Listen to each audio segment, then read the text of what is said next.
Will you be my new husband? 5 words from a stranger's lips, spoken across a restaurant on Christmas night, that would shatter one broken father's carefully guarded walls and force him to choose between the ghost of his past and the impossible promise of a future he never thought he deserved. This is the story of Ethan Cole, a man who learned too late that loving again isn't betrayal. It's the bravest thing a shattered heart can do. If you're ready to witness a love built not from perfection, but from the wreckage of loss and the courage to try again, stay with me until the very end. And when you do, hit that like button and drop a comment telling me what city you're watching from. I want to see how far this story travels. Now let me take you back to where it all began. The snow fell soft and silent over the city, Christmas lights bleeding warm colors through frosted windows, and Ethan Cole sat at a corner table in Rossi's Italian bistro, feeling like the loneliest man alive. Across from him, the chair was empty. Not metaphorically empty. Not, she's in the bathroom, empty. Actually, physically, painfully empty. Because his date had walked out 7 minutes ago, and the waiter kept pretending not to notice. Ethan stared at the untouched glass of wine she'd left behind, the lipstick mark still visible on the rim, and tried to remember why he'd agreed to this in the first place. Oh, right. Because his sister had cornered him in his own kitchen 3 weeks ago, shoved a dating app into his hands, and told him it was time to stop hiding behind Rosie and start living again.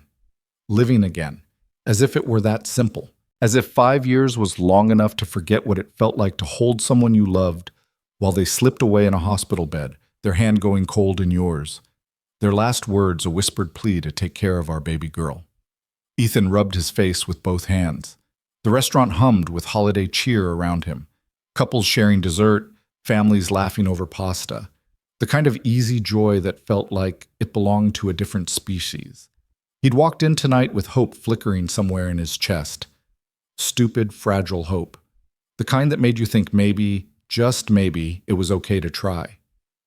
And then Monica, his date, arranged through a friend of a friend, had smiled brightly across the table, tucked her dark hair behind her ear, and asked the question that always came eventually. So, do you have kids? He should have lied. He should have deflected. But Ethan had never been good at pretending, so he'd nodded and said, Yeah, a daughter, Rosie. She's 6. The smile had frozen on Monica's face like someone had hit pause. Oh, a beat. You didn't mention that in your profile. I know, I wanted people to get to know me first, not just see you as a single dad. The way she'd said it, single dad, like it was a diagnosis, a condition, something that disqualified him from normal human connection. Look, Ethan, you seem really nice, Monica had said, already reaching for her purse. But I'm not looking for complications. I'm sure you understand. And then she'd left. Just stood up, wished him a Merry Christmas with a voice that didn't mean it, and walked out into the snow. Complications. His daughter. His 6-year-old daughter who still slept with her mother's old scarf because it smelled like lavender. His Rosie, who drew pictures of stars and asked impossible questions and laughed so hard at knock-knock jokes that she snorted. That little girl, the best thing in his entire broken world, was a complication. Ethan reached for his wallet, ready to pay for a meal he hadn't eaten and leave before the pity in the waiter's eyes became unbearable. Excuse me.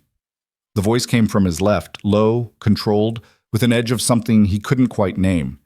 Ethan looked up.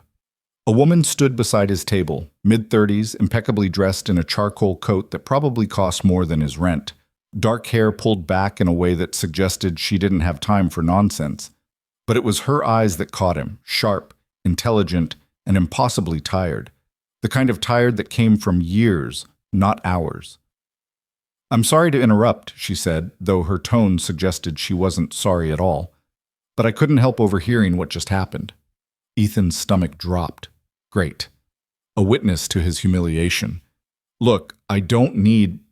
Will you be my new husband? The words hung in the air between them like a record scratch in the universe. Ethan blinked. I'm sorry, what?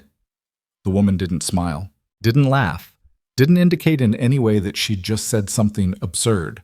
Instead, she gestured to the empty chair across from him. May I sit? Sure, Ethan heard himself say, because apparently his brain had completely detached from his mouth. She sat with the kind of grace that came from boardrooms and business dinners, folding her hands on the table. Up close, Ethan could see faint shadows under her eyes, the slight tension in her jaw. She looked like someone who'd been holding herself together for a very long time. "My name is Vivian Cross," she said, "and I just asked if you'd be my husband because I've been sitting 3 tables over watching your evening implode, and I think we might be able to help each other." Ethan stared at her. Is this some kind of joke? Did my sister put you up to this?" "I don't know your sister." Vivian's gaze was steady, unflinching. "I do know what it's like to sit across from someone who sees you as a problem to be solved rather than a person to be known. And I'm tired of it." Something in her voice made Ethan pause. Not pity, not condescension, just bone-deep exhaustion. "I don't understand," he said quietly. Vivian leaned back slightly, and for the first time, something like vulnerability crossed her features. "I'm the CEO of a commercial real estate development firm. I'm successful by every metric that matters to the world. I have money, status, a corner office with a view of the harbor, and I'm completely, utterly alone." She said it without self-pity, just flat honesty. "Every man I meet," Vivian continued, "wants one of two things. Either they want access to my money and connections, or they want me to shrink myself down into something more manageable, more feminine, less threatening. They don't want me. They want the idea of me, or the version of me that makes them feel bigger." Ethan found himself nodding before he realized he was doing it. "And you," Vivian said, her eyes finding his, "just got walked out on because you have a daughter, because you love someone more than you'll ever love a stranger in a restaurant, because you come with a life that's already full of meaning." She called her a complication, Ethan heard himself say. "She's an idiot." The bluntness of it startled a laugh out of him, short and bitter, but real. Vivian's expression softened almost imperceptibly. "I can't have children. Medical condition. I found out 5 years ago, and it's not something I'm ashamed of, but it's not something people handle well either. Men hear it and either run because they want biological heirs, or they stay and treat me like I'm broken, like I'm less than." Ethan's chest tightened. "That's horrible?" "Yes." Vivian's fingers traced the edge of the table. "But here's what I've learned. Everyone wants the fantasy. The perfect partner with no baggage, no complications, no past. But life doesn't work that way. We all carry something." "So what are you suggesting?" Ethan asked, even though part of him already knew this was insane. Vivian met his gaze directly. "I'm suggesting that maybe we stop pretending. Maybe we stop trying to fit ourselves into shapes that make other people comfortable. You have a daughter who needs a mother figure. I have an empty life that would benefit from real connection. What if we tried something different?" "You're talking about an arrangement." Ethan's voice came out flat. "I'm talking about honesty," Vivian corrected. "No games, no pretending, just two people who understand what it means to be seen as deficient by a world that values the wrong things." Ethan should have stood up, should have thanked her politely and left, should have recognized this for the utterly bizarre proposition it was. Instead, he heard himself ask, what would that even look like? Vivian considered for a moment. "Start simple. Let me meet your daughter. No pressure, no expectations. Just see if there's something real here. Because I'm tired of performing and you're tired of apologizing for the best part of your life." "You don't even know me," Ethan said. "No," Vivian agreed. "But I know what I saw. I saw a man who spoke about his daughter with his whole heart in his voice. I saw someone who didn't lie or hide or make excuses. And I'm 43 years old, Ethan. I know the difference between empty charm and real character." The waiter appeared, hovering uncertainly. "Can I get you anything, sir? Ma'am?" Vivian didn't break eye contact with Ethan. "2 glasses of the Chianti, please, and the tiramisu. We're celebrating." "Celebrating what?" Ethan asked after the waiter left. "The end of pretending." Vivian's mouth curved into something that wasn't quite a smile but held the promise of one. Or the beginning of something honest. "I haven't decided yet." Ethan leaned forward, elbows on the table. "This is crazy." "Probably. I have a 6-year-old daughter who still has nightmares about losing her mother.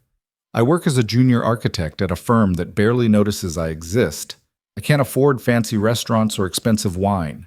My apartment has crayon on the walls, and I haven't had a full night's sleep in 5 years. That's what you're proposing here: chaos and exhaustion, and a life that's already full of complications. Vivian's expression didn't change. I work 70-hour weeks and attend charity galas where people only talk to me when they want something. I live in a penthouse that feels like a hotel room. I can't remember the last time someone asked how I was doing and actually waited for the answer. I'm successful and respected and absolutely hollow inside. The wine arrived. Neither of them touched it. My wife's name was Sarah, Ethan said quietly. Cancer. 3 years of fighting, and then one day she just wasn't there anymore. Rosie was 3. Too young to understand, old enough to remember. And I've been trying to be enough for her ever since, but I don't know if I am.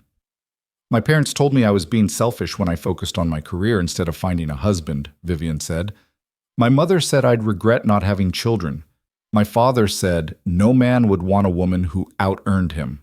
And they were right, in a way. Not because I'm deficient, but because the world punishes women who refuse to be small. They sat in silence for a moment, the restaurant noise washing over them. This is the strangest conversation I've ever had, Ethan finally said. Good. Vivian reached for her wine glass, held it up slightly. Strange is better than empty. Ethan found himself reaching for his own glass, the absurdity of the moment crashing over him. Here he was, on Christmas night, drinking wine with a woman who'd just proposed marriage before knowing his last name, and somehow it felt more honest than any date he'd been on in 5 years. I don't even know what to call this, he admitted. Call it a chance, Vivian said simply. Call it two people who are tired of being told they're not enough, deciding to see if maybe they're enough for each other. And if it doesn't work, then at least we tried something real instead of dying slowly in separate lonely rooms. Vivian's voice was steady, but something vulnerable flickered in her eyes. I'm not asking you to love me, Ethan. I'm asking if you're willing to stop pretending that love is supposed to look a certain way. Ethan took a drink. The wine was better than anything he usually bought, smooth and warm. My sister is going to think I've lost my mind. Probably. Rosie might not take to you. She's been burned before, people who promise to stick around and then disappear. I understand. And I can't promise I won't mess this up. I'm barely holding my life together as it is. Vivian set down her glass, her gaze unwavering. I'm not asking for promises. I'm asking for honesty. And maybe, if we're both very lucky, the chance to build something that doesn't require us to be anything other than what we already are. Ethan studied her face, the sharp intelligence, the careful control, the exhaustion that matched his own. She wasn't beautiful in the conventional sense, but there was something magnetic about her presence, something that suggested she'd been tested and hadn't broken. One meeting, he heard himself say. Let me talk to Rosie first. Explain that. I don't even know what I'd explain. Tell her the truth, Vivian said. That you met someone who wants to get to know both of you. No games, no false promises, just the truth. She'll ask a million questions? Good. Children should ask questions. For the first time, Vivian's expression softened into something almost warm. I may not have children of my own, Ethan, but I'm not afraid of them. I just never had the chance to be around them. Fair warning, Rosie talks non-stop. She'll tell you every thought in her head. Better than the silent treatment I get from board members. Ethan laughed, and realized it was the first genuine laugh he'd had in months.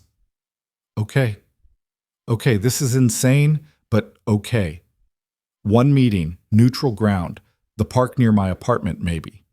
Saturday morning, Vivian pulled out her phone, scrolled briefly. I can make that work, text me the address. She rattled off her number, and Ethan found himself actually typing it in. This was happening. He was actually doing this. Vivian, he said as she started to stand. Why me? You could have approached anyone. She paused, her hand resting on the back of the chair. Because you didn't apologize for loving your daughter. Because when that woman walked out, you looked hurt but not surprised. Like you've been told you're not enough so many times that you started to believe it. And because I'm tired of watching good people get discarded for not fitting into neat little boxes. Something in Ethan's chest cracked open. not breaking, but expanding. I should get home, Vivian continued. My driver's waiting, and I have an early morning. But Ethan? She met his eyes one last time. Thank you for not running. Thank you for asking an impossible question, he replied. Vivian's smile was small but real. Maybe impossible questions are the only ones worth asking. And then she was gone, moving through the restaurant with quiet confidence, leaving Ethan sitting alone at the table with 2 glasses of wine and the strangest sense that his life had just tilted sideways in a way he couldn't quite name. His phone buzzed.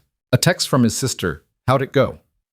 Ethan stared at the message, then at the wine glass with the lipstick mark, then at the empty chair where Vivian had sat. Complicated, he typed back. I'll explain later. That bad? No, Ethan wrote slowly. That's strange. He paid the bill. Vivian had left cash on the table before departing, enough to cover both glasses and the tiramisu they hadn't touched, and walked out into the snow. The city glittered with Christmas lights, and for the first time in 5 years, Ethan felt something other than exhaustion settle in his chest. Hope. Terrifying, fragile, utterly irrational hope. The apartment was dark when Ethan let himself in, but a strip of light showed under Rosie's bedroom door. He hung his coat, kicked off his shoes, and padded down the hall. His sister Claire looked up from the rocking chair, finger to her lips. She'd been reading aloud, one of Rosie's favorites, the one about the mouse who wanted the moon. And Rosie was curled under her constellation blanket, eyes half closed. Daddy? Rosie's voice was sleepy but happy. Did you have fun? Ethan crossed to the bed, sat on the edge, brushed hair away from her forehead. It was interesting, sweetheart. Did you make a new friend? He glanced at Claire, who was watching with undisguised curiosity. Yeah, maybe I did. Good, Rosie yawned hugely. You need more friends. Do I? Uh-huh. Aunt Claire says you're too lonely. Aunt Claire talks too much, Ethan said, shooting his sister a look. Claire just grinned. Rosie's eyes were closing. Will I meet your new friend? Maybe, if you want to. Would that be okay? Is she nice? Ethan thought about Vivian's tired eyes, her blunt honesty, the way she'd sat across from him and asked an impossible question without flinching. Yeah, I think she is. Then okay. Rosie snuggled deeper into her pillow. Love you, Daddy. Love you too, Rosie girl. More than the moon. And all the stars? And all the stars. He kissed her forehead, turned off the lamp, and followed Claire into the living room. His sister closed Rosie's door gently, then turned to him with arms crossed. Spill, she demanded. There's nothing to spill. Ethan James Cole, you texted me the word complicated and then disappeared for 2 hours. There's definitely something to spill. Ethan collapsed onto the couch, suddenly exhausted. Monica walked out, said Rosie was a complication she wasn't looking for. Claire's face darkened. That, and then a woman at the next table asked if I'd be her husband. Silence. Claire blinked. I'm sorry, what? So Ethan told her. All of it. The conversation, the proposition, the strange sense that Vivian Cross had somehow looked straight through all his careful defenses and seen something true underneath. When he finished, Claire was staring at him like he'd grown a second head. Ethan, she said carefully, that is the most insane thing I've ever heard. I know. You're actually going to meet her again? With Rosie? I said I would. This woman could be anyone. She could be lying about everything. She's not. How do you know? Ethan rubbed his eyes. I don't. But she looked at me like she understood what it meant to be tired. Really tired. Not the kind you sleep off. The kind that comes from years of people telling you you're not enough. Claire sat beside him, her voice softening. And you think she's different? I think she's honest. And I think I'm tired of pretending that my life is something to apologize for. His sister was quiet for a long moment. Sarah would want you to be happy. I know. She'd want Rosie to have someone who loved her. I know that too. Claire bumped her shoulder against his. Then I guess you're meeting this mysterious CEO in the park on Saturday. I guess I am. I'm coming with you. Claire, not negotiable. You're introducing a complete stranger to my niece. I'm at least going to be there for the first meeting, lurking at a distance, with pepper spray. Despite everything, Ethan smiled. You're ridiculous. I'm protective. There's a difference. Claire stood, grabbed her purse. Text me the details. And Ethan? Yeah. I hope she's real. I hope she's everything you need. Because you deserve better than women who walk out on you for being a good father. After she left, Ethan sat in the quiet apartment, listening to Rosie's soft breathing through the door, and pulled out his phone. He typed Vivian's number into a new message, then stared at the blank screen for a solid minute. Finally, he wrote, Anderson Park. 10 a.m. Saturday. Fair warning, my daughter will ask you approximately 8,000 questions. The response came faster than he expected. Good. I've been preparing board presentations for years. I can handle a 6-year-old. She's not a board presentation. No, she's infinitely more important. I know the difference. Ethan stared at those words for a long time. Then he typed, See you Saturday. See you Saturday. And Ethan? Thank you for taking a chance. Thank you for asking the impossible question. He set the phone down, leaned back against the couch, and closed his eyes. Tomorrow, he'd second-guess everything. Tomorrow, he'd panic about what he was doing. Tomorrow, he'd worry about Rosie's heart and his own fragile hope and all the 1,000 ways this could go wrong. But tonight, for the first time in 5 years, Ethan Cole went to sleep feeling like maybe, just maybe, there was still room in his life for something unexpected, something true, something that didn't require him to be anything other than what he already was. A father trying his best, a man still grieving, a human being who'd been told he wasn't enough so many times that he'd started to believe it. And a woman who'd looked at all of that and asked one simple, impossible question: Will you be my new husband? Saturday morning arrived cold and bright, the kind of winter day that made everything look sharp-edged and clear. Ethan had barely slept, and Rosie had woken up with 100 questions about the new friend she was going to meet. What's her name? Vivian. That's a fancy name. It is. Does she like ducks? I don't know, sweetheart. We should bring bread. Everyone likes feeding ducks. So they brought bread, and extra gloves in case Vivian's weren't warm enough, and Rosie's favorite stuffed penguin just in case. Claire had texted 15 minutes ago. Already at the park. Pretending to jog. I hate you for making me jog. Anderson Park sprawled across 6 acres of carefully maintained paths, a small pond in the center where ducks gathered year-round, playground equipment on the east side, benches scattered throughout. It was a place Ethan and Rosie came often. Safe, familiar. The kind of place where Rosie could run and explore without him worrying. They arrived at 9:55. Rosie immediately spotted the ducks and tugged at his hand. Can we go see them? Please, please, please. We're waiting for someone, remember? We can wait and see ducks, Daddy. We have 2 eyes. Ethan laughed despite his nerves. Okay, but stay where I can see you. Rosie bolted toward the pond, her winter coat bright pink against the snow, and Ethan followed at a slower pace, scanning the park for Vivian. He half expected her not to show, half expected to get a text saying she'd reconsidered, that this had been a moment of holiday madness, that she'd... Hello, Ethan. He turned. Vivian stood 3 feet away, dressed more casually than he'd seen her. Dark jeans, a cream-colored sweater, a wool coat that looked expensive but understated. Her hair was down, falling past her shoulders, and without the severe office styling, she looked younger, less guarded. You came, he said stupidly. I said I would. Vivian's gaze moved past him to where Rosie was crouched by the pond, making elaborate gestures at a duck. Is that her? That's Rosie. She's beautiful. Something in the simple honesty of those words made Ethan's throat tight. Yeah, she is. Are you ready for this? Vivian asked, and he could hear the genuine question beneath it. Because if you've changed your mind, I understand. I know this is weird, unconventional, possibly insane. All of the above. Ethan watched his daughter, her absolute joy in the moment, the way she existed in the world without pretense or fear. I'm terrified, he admitted. But I think I've been terrified for 5 years, so what's one more leap? Vivian's mouth curved into a small smile. Then let's leap. They walked toward the pond together.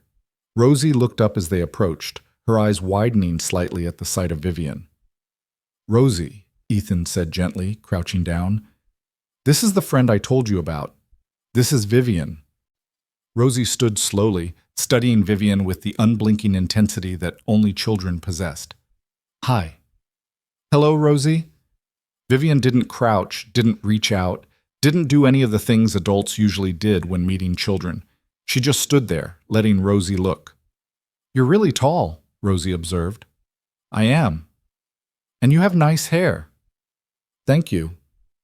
Do you like ducks? Vivian glanced at the pond, then back at Rosie. I don't know. I've never really spent time with ducks before. Rosie's eyes went wide. Never? Not really. Oh my gosh. Rosie grabbed Vivian's hand without hesitation, a gesture so natural and trusting that Ethan's breath caught. You have to meet them. Come on. And just like that, his 6-year-old daughter pulled a woman she'd met 30 seconds ago toward the pond, chattering nonstop about duck personalities and the correct way to throw bread, and how the gray one was mean but the brown one was nice.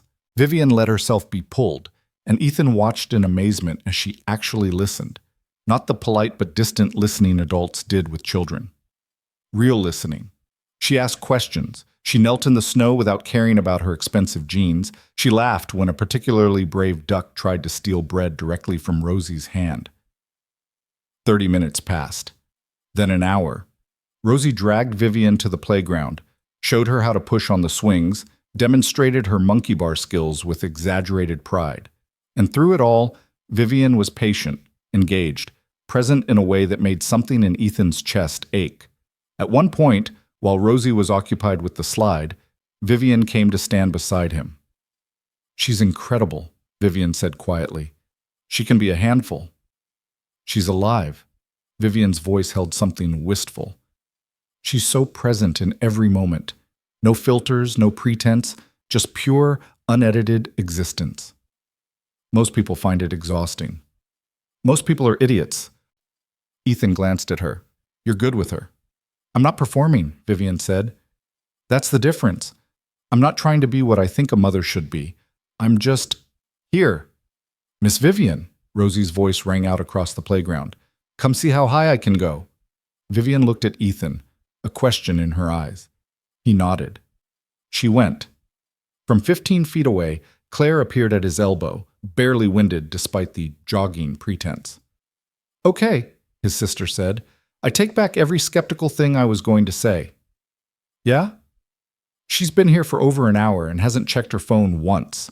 She got snow on her knees without complaining, and she's looking at Rosie like... Claire trailed off, searching for words. Like she's a miracle. She said she can't have children, Ethan said quietly. Claire's expression softened. Then Rosie's probably the most precious thing she's encountered in a long time. They watched as Vivian pushed Rosie on the swing, the little girl's laughter bright and clear in the cold air. And Ethan realized something fundamental had already shifted. This wasn't just about him anymore.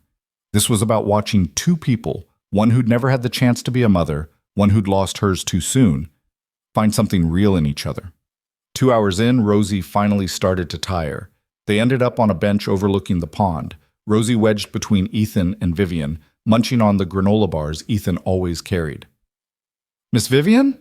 Rosie said through a mouthful of oats and honey. Yes? Are you going to be my daddy's girlfriend? Ethan choked on air. Rosie. It's a legitimate question, Daddy. Rosie looked up at Vivian with complete seriousness. Because if you are, you should know that he snores sometimes and he's really bad at video games.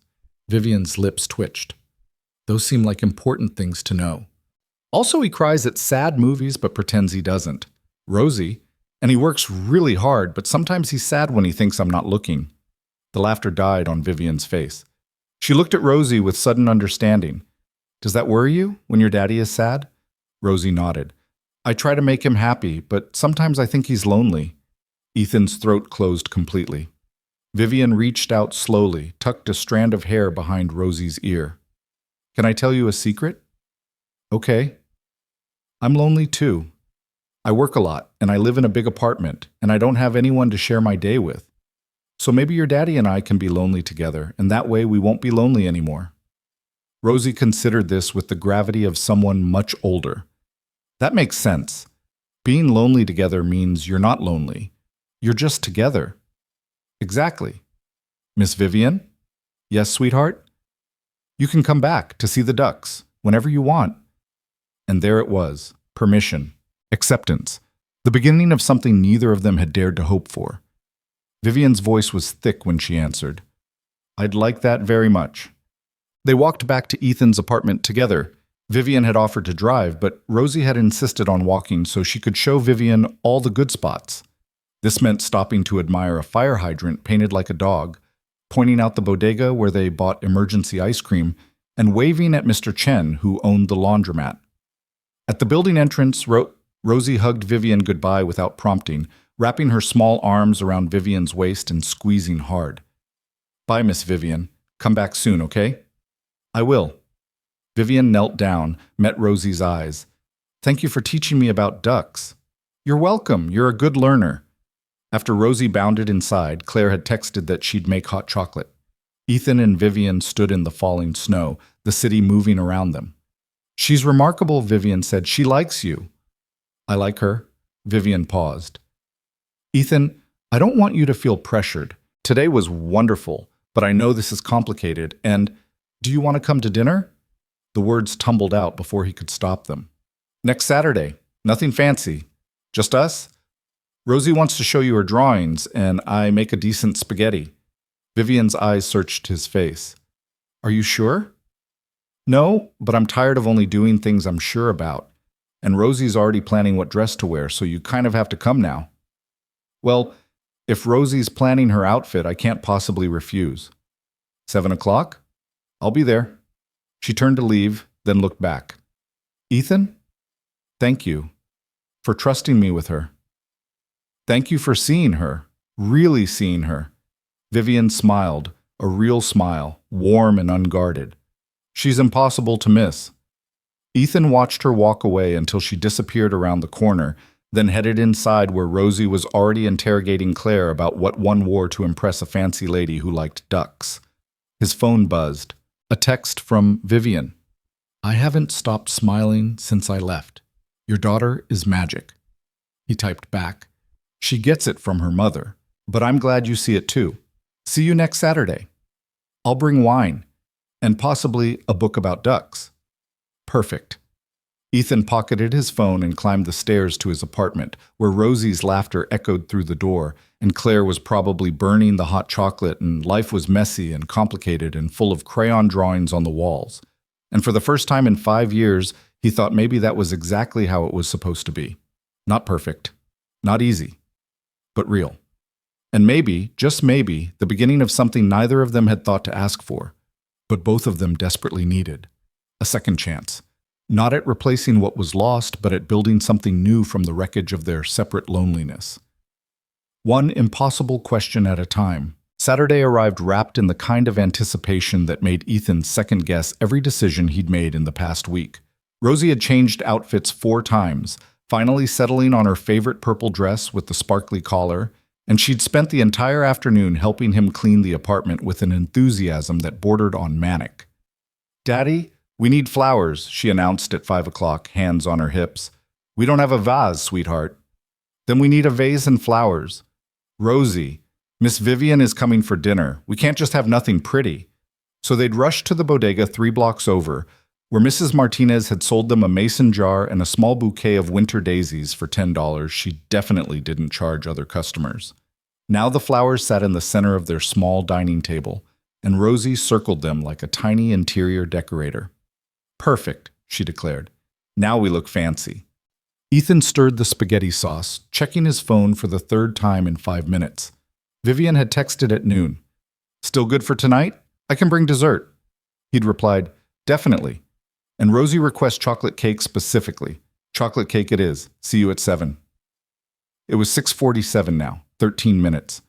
Ethan wiped his hands on a dish towel and tried to remember the last time he'd been this nervous about anything that wasn't a work presentation or a parent-teacher conference.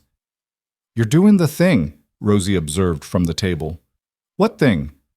The worried face thing, where your forehead gets all scrunchy. I don't have a worried face thing. You totally do. Aunt Claire says it's because you think too much. Before Ethan could respond, the doorbell rang. Rosie shrieked and launched herself off the chair. I'll get it! I'll get it! I'll get it! Rosie, let me... But she was already at the door, yanking it open with zero regard for stranger danger protocols they'd discussed approximately 800 times. Vivian stood in the hallway, holding a white bakery box and wearing jeans, a soft burgundy sweater, and an expression of genuine warmth that made Ethan's breath catch. She looked different again, more relaxed than at the restaurant, more polished than at the park. She looked like someone caught between two worlds, trying to figure out which one fit. Miss Vivian! Rosie grabbed her hand and pulled her inside. We made the table fancy. Come see. Let her take her coat off first, Ethan said, but Vivian was already being dragged toward the dining area, laughing. Oh my goodness, Vivian said, taking in the flowers and the carefully mismatched plates and the paper napkins Rosie had folded into triangles. This is beautiful, Rosie. I did the napkins myself. Daddy helped with the flowers, but mostly I supervised. Supervised?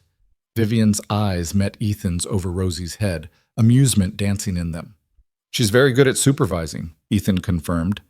Here, let me take that. He reached for the bakery box, and their fingers brushed. The contact lasted less than a second, but Ethan felt it echo through his entire nervous system. Vivian's eyes widened slightly, and he knew she'd felt it too. That spark of something neither of them had expected to find. I should check the pasta, he said, his voice rougher than intended. I'll help, Vivian offered. No, you're the guest. Sit. Rosie will tell you approximately everything about her week if you let her. I want to hear approximately everything, Vivian said, settling into a chair as Rosie immediately began a detailed explanation of her art class project involving construction paper and way too much glitter. Ethan retreated to the kitchen, listening to his daughter's animated chatter and Vivian's genuine responses. Not the polite, adults usually offered children, but real engagement, real questions. He strained the pasta, tossed it with sauce, and tried to calm his racing heart. This was just dinner, just 3 people sharing a meal. Nothing momentous, nothing life-changing, except it felt momentous. It felt like standing on the edge of something vast and terrifying and full of possibility. Daddy, the pasta's going to get cold, Rosie called. Coming. He brought the food to the table, nothing fancy, just spaghetti with meat sauce, garlic bread, a simple salad, and watched Vivian's face carefully for any sign of judgment, but she just smiled and said, This smells incredible. It's his special recipe, Rosie informed her, which means he adds extra cheese. The most important ingredient, Vivian agreed solemnly. They ate, and somehow the conversation flowed naturally. Rosie dominated at first, telling Vivian about school and her best friend Maya and the mean boy who'd pulled her hair until she'd told the teacher.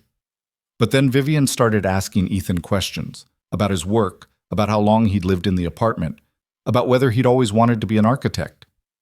I wanted to build things that mattered, Ethan found himself saying. Spaces where people felt safe, where families could grow. I know that sounds idealistic. It sounds human, Vivian interrupted gently. There's nothing wrong with wanting your work to mean something. What do you build, Miss Vivian? Rosie asked through a mouthful of pasta. Buildings, actually. Big ones. I help companies find the right locations and design spaces that work for their needs. So you and Daddy build things? Vivian glanced at Ethan. I suppose we do. Just different kinds of things.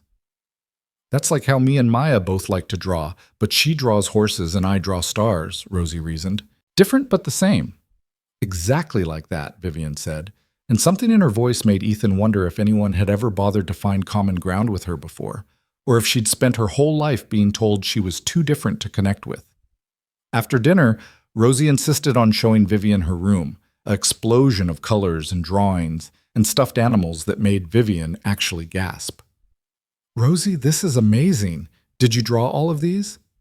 Most of them. Daddy helps sometimes, but he's not very good at faces. I heard that, Ethan called from the kitchen where he was loading the dishwasher. Vivian studied the drawings carefully, and Ethan watched from the doorway as she paused at one in particular, a crayon image of 3 stick figures holding hands under a yellow sun. The details were simple. 1 tall figure, 1 medium figure, 1 small figure. "Who's this?" Vivian asked quietly. Rosie looked at the drawing, then at Vivian, then at her feet. That's me and Daddy, and that's the spot for someone else, for when we're not just 2 anymore." The silence that followed felt heavy with meaning. Vivian knelt down slowly, bringing herself to Rosie's eye level. "Can I tell you something?" Vivian's voice was soft. Rosie nodded. "I think 3 is a very good number. Not too many, not too few, just right." "Like Goldilocks?" Rosie's face brightened. "Exactly like Goldilocks." Rosie threw her arms around Vivian's neck in a sudden hug, and over his daughter's shoulder, Ethan saw Vivian's eyes close, her expression crumpling into something raw and vulnerable before she composed herself again. "Okay, Rosie girl," Ethan said gently. "Time for pajamas. It's almost 8. But Miss Vivian just got here, and Miss Vivian will come back. But you have school tomorrow, and we talked about this." Rosie pouted but obeyed, grabbing her favorite pajamas, the ones covered in cartoon penguins, and heading to the bathroom. The moment she was gone, Vivian stood quickly, swiping at her eyes. "I'm sorry," she said. "That was—" "Don't apologize." Ethan crossed to her. "She's intense. I should have warned you." "No, it's not that." Vivian's voice cracked slightly. "It's that she has this space, this empty space in her picture for someone to fill, and I've spent my whole life being told I'd never be enough to fill anyone's empty spaces." Ethan's chest tightened. "Vivian, I know we barely know each other. I know this whole thing is insane. But Ethan, when she hugged me just now, I felt something I haven't felt in years. I felt wanted. Not for my money or my connections or what I could do for someone, just wanted for being me." "That's because you are," Ethan said quietly. "Wanted. Rosie doesn't know how to be anything but honest. And if she's drawn you into her picture, it's because you've already become important to her." Vivian met his eyes, and the vulnerability there nearly broke him. "What if I mess this up? What if I'm not good at this? Join the club. I've been terrified of messing up for 5 years straight. But you're her father. You're supposed to be there. And you're here because you chose to be. That matters, Vivian. It matters more than you know." They stood in Rosie's doorway, the space between them charged with unspoken things, and Ethan realized that somewhere in the past 2 weeks, this had stopped being an arrangement or an experiment. It had become real. Rosie emerged from the bathroom in her penguin pajamas, clutching her stuffed penguin.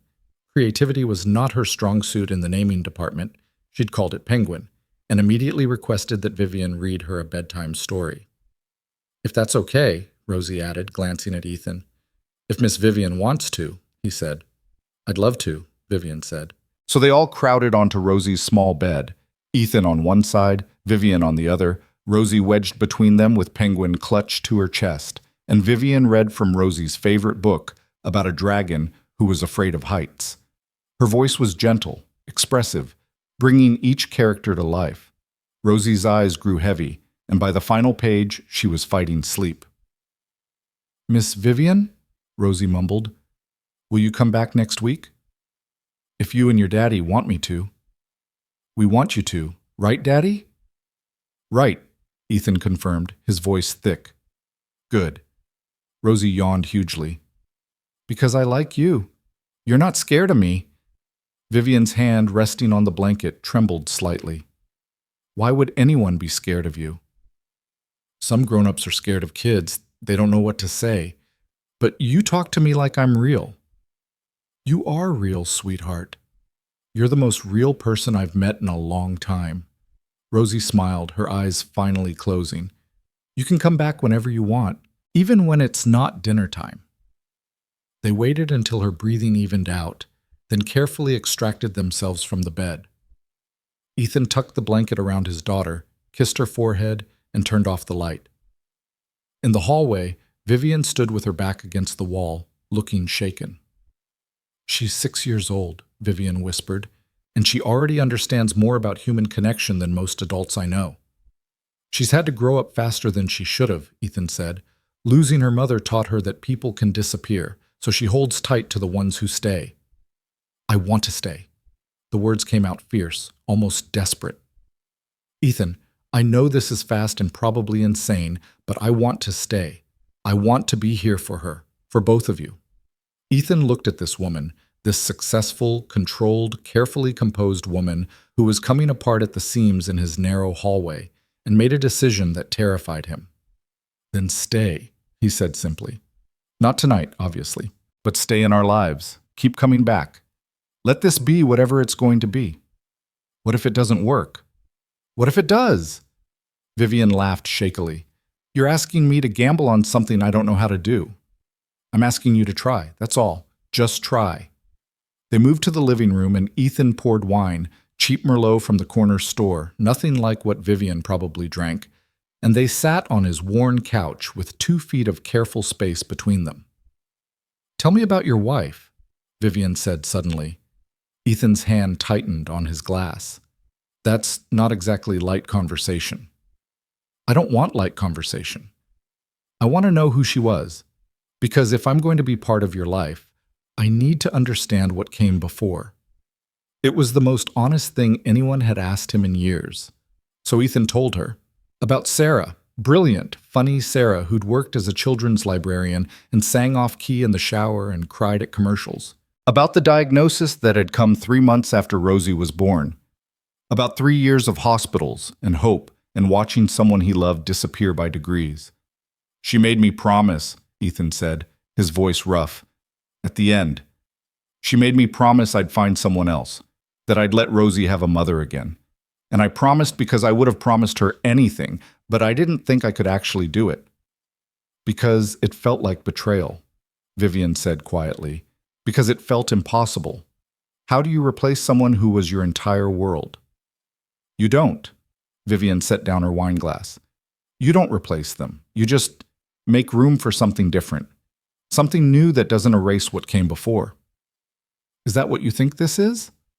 I think this is 2 broken people trying to figure out if their broken pieces might fit together in a way that makes them both more whole.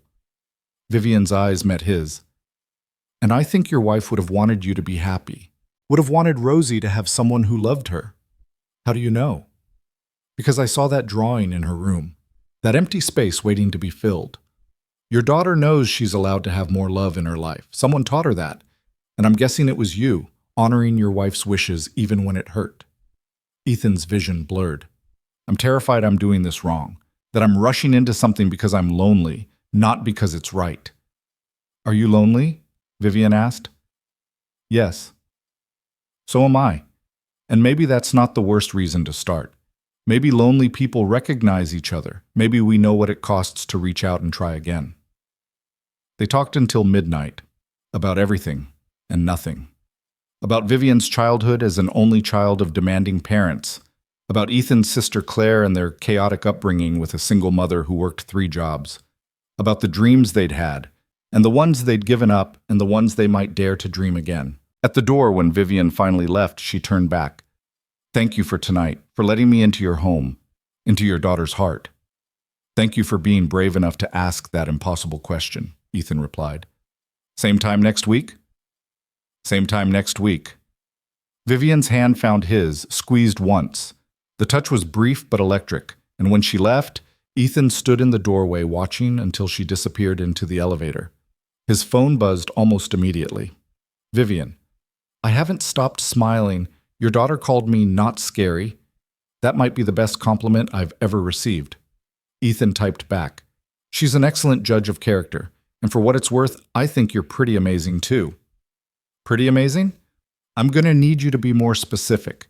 Impossibly patient, genuinely kind, willing to sit on a child's bed and read about nervous dragons. Should I continue? Yes, please. Ethan smiled at his phone like a teenager. Beautiful. Inside and out. The kind of person who makes me believe in second chances. The response took longer. When it came, it was simple. I'm falling for your daughter. Fair warning, she's falling for you too. Also fair warning. And you?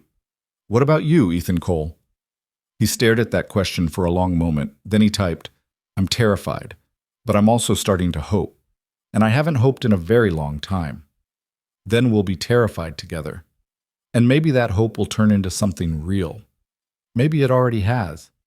The next Saturday came, and the one after that. Vivian became a fixture in their lives. Not intrusive, not overwhelming, just present. She showed up for Sunday morning pancakes and Wednesday evening walks in the park. She brought Rosie books about female scientists and entrepreneurs. She sat at their kitchen table with her laptop and worked while Rosie did homework, creating a comfortable silence that felt like family. 6 weeks in, Claire cornered Ethan at a family dinner while Vivian and Rosie were deep in conversation about whether dolphins or octopi were smarter. "So," Claire said, loading the word with meaning, "you going to make this official or what?" "It is official. We see each other 3 times a week."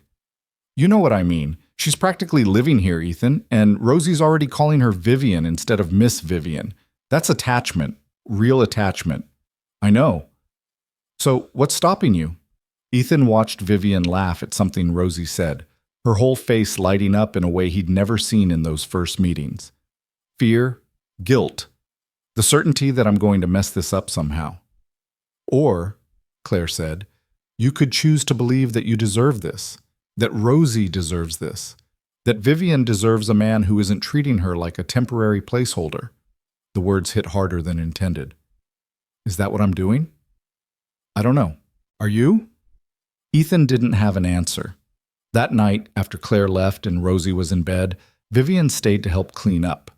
They moved around the kitchen in comfortable synchronicity. She washed, he dried, no words needed, but when Ethan put away the last plate, Vivian caught his hand. "Can I ask you something?" "Always." "What are we doing here?" "Really doing?" Ethan's heart rate kicked up. "What do you mean?" "I mean, I've spent 2 months falling in love with your daughter. I've memorized her favorite foods and her bedtime routine and the way she scrunches her nose when she's thinking hard. I know that you drink your coffee black and hate mornings and get this little crease between your eyebrows when you're worried." Vivian's voice was steady, but her eyes were vulnerable. "But I don't know if this is real to you, if I'm real to you, or if I'm just convenient."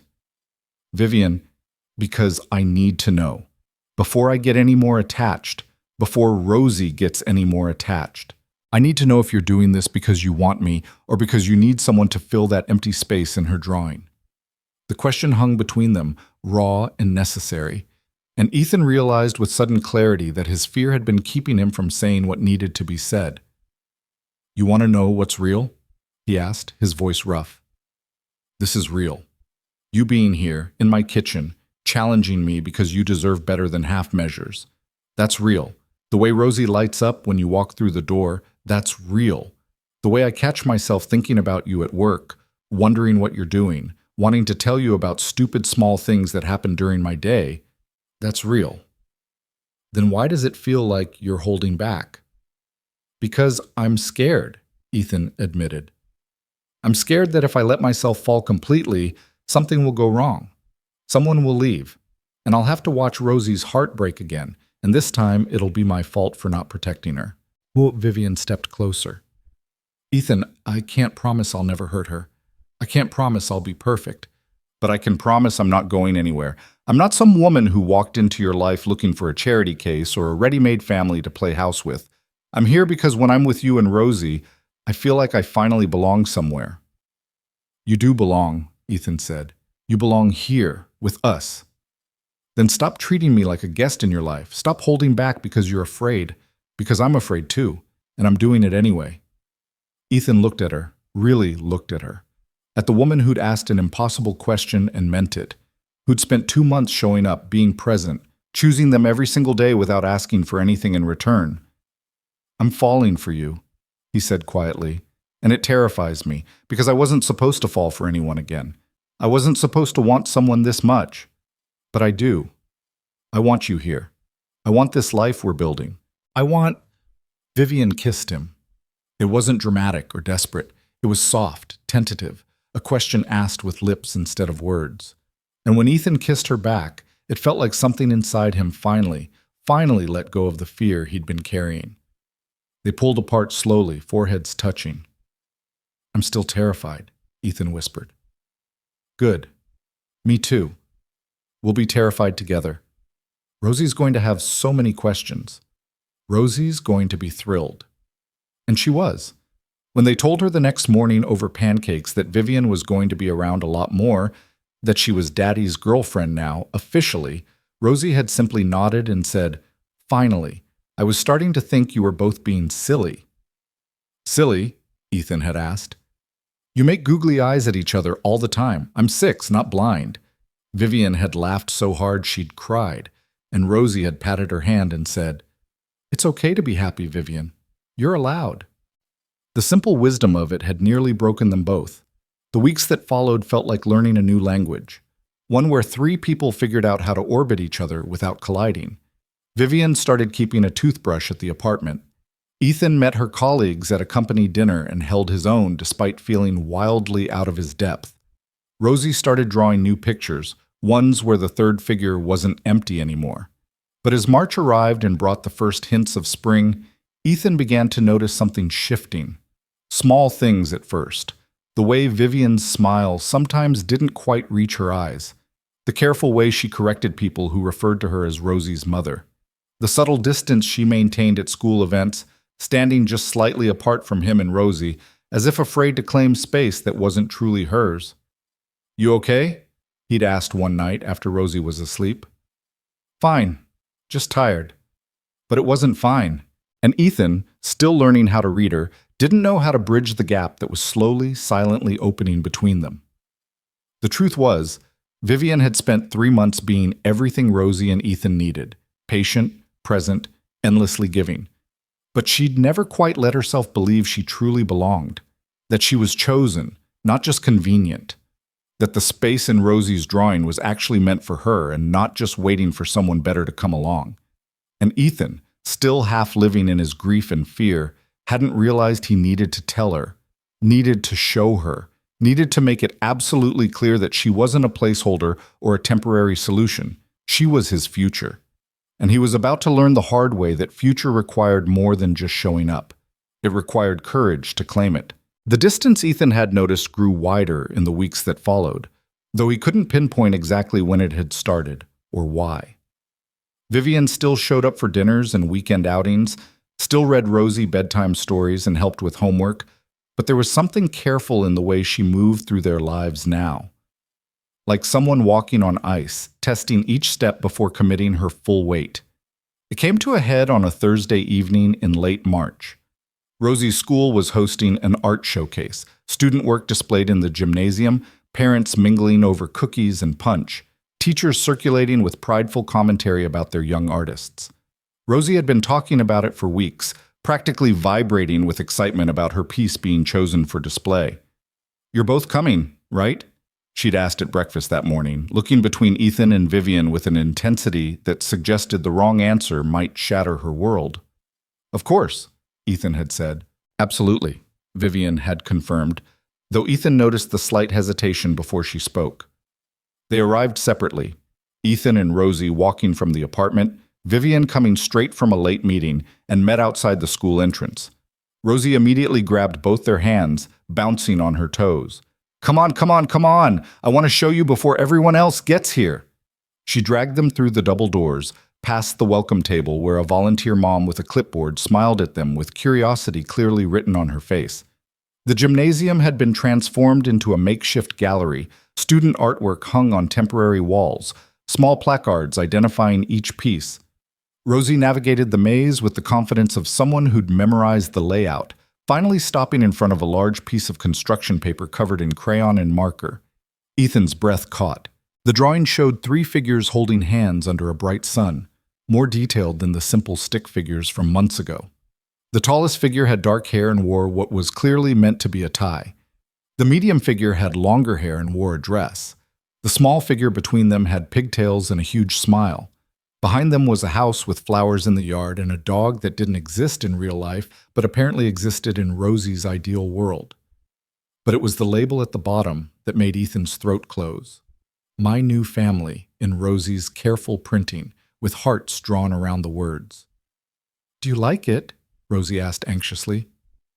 "Mrs. Peterson said it was really good, and that's why she picked it for the showcase." "It's beautiful, sweetheart," Ethan managed.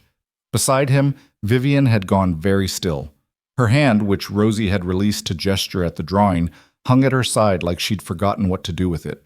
"That's you," Rosie said, pointing at the figure in the dress.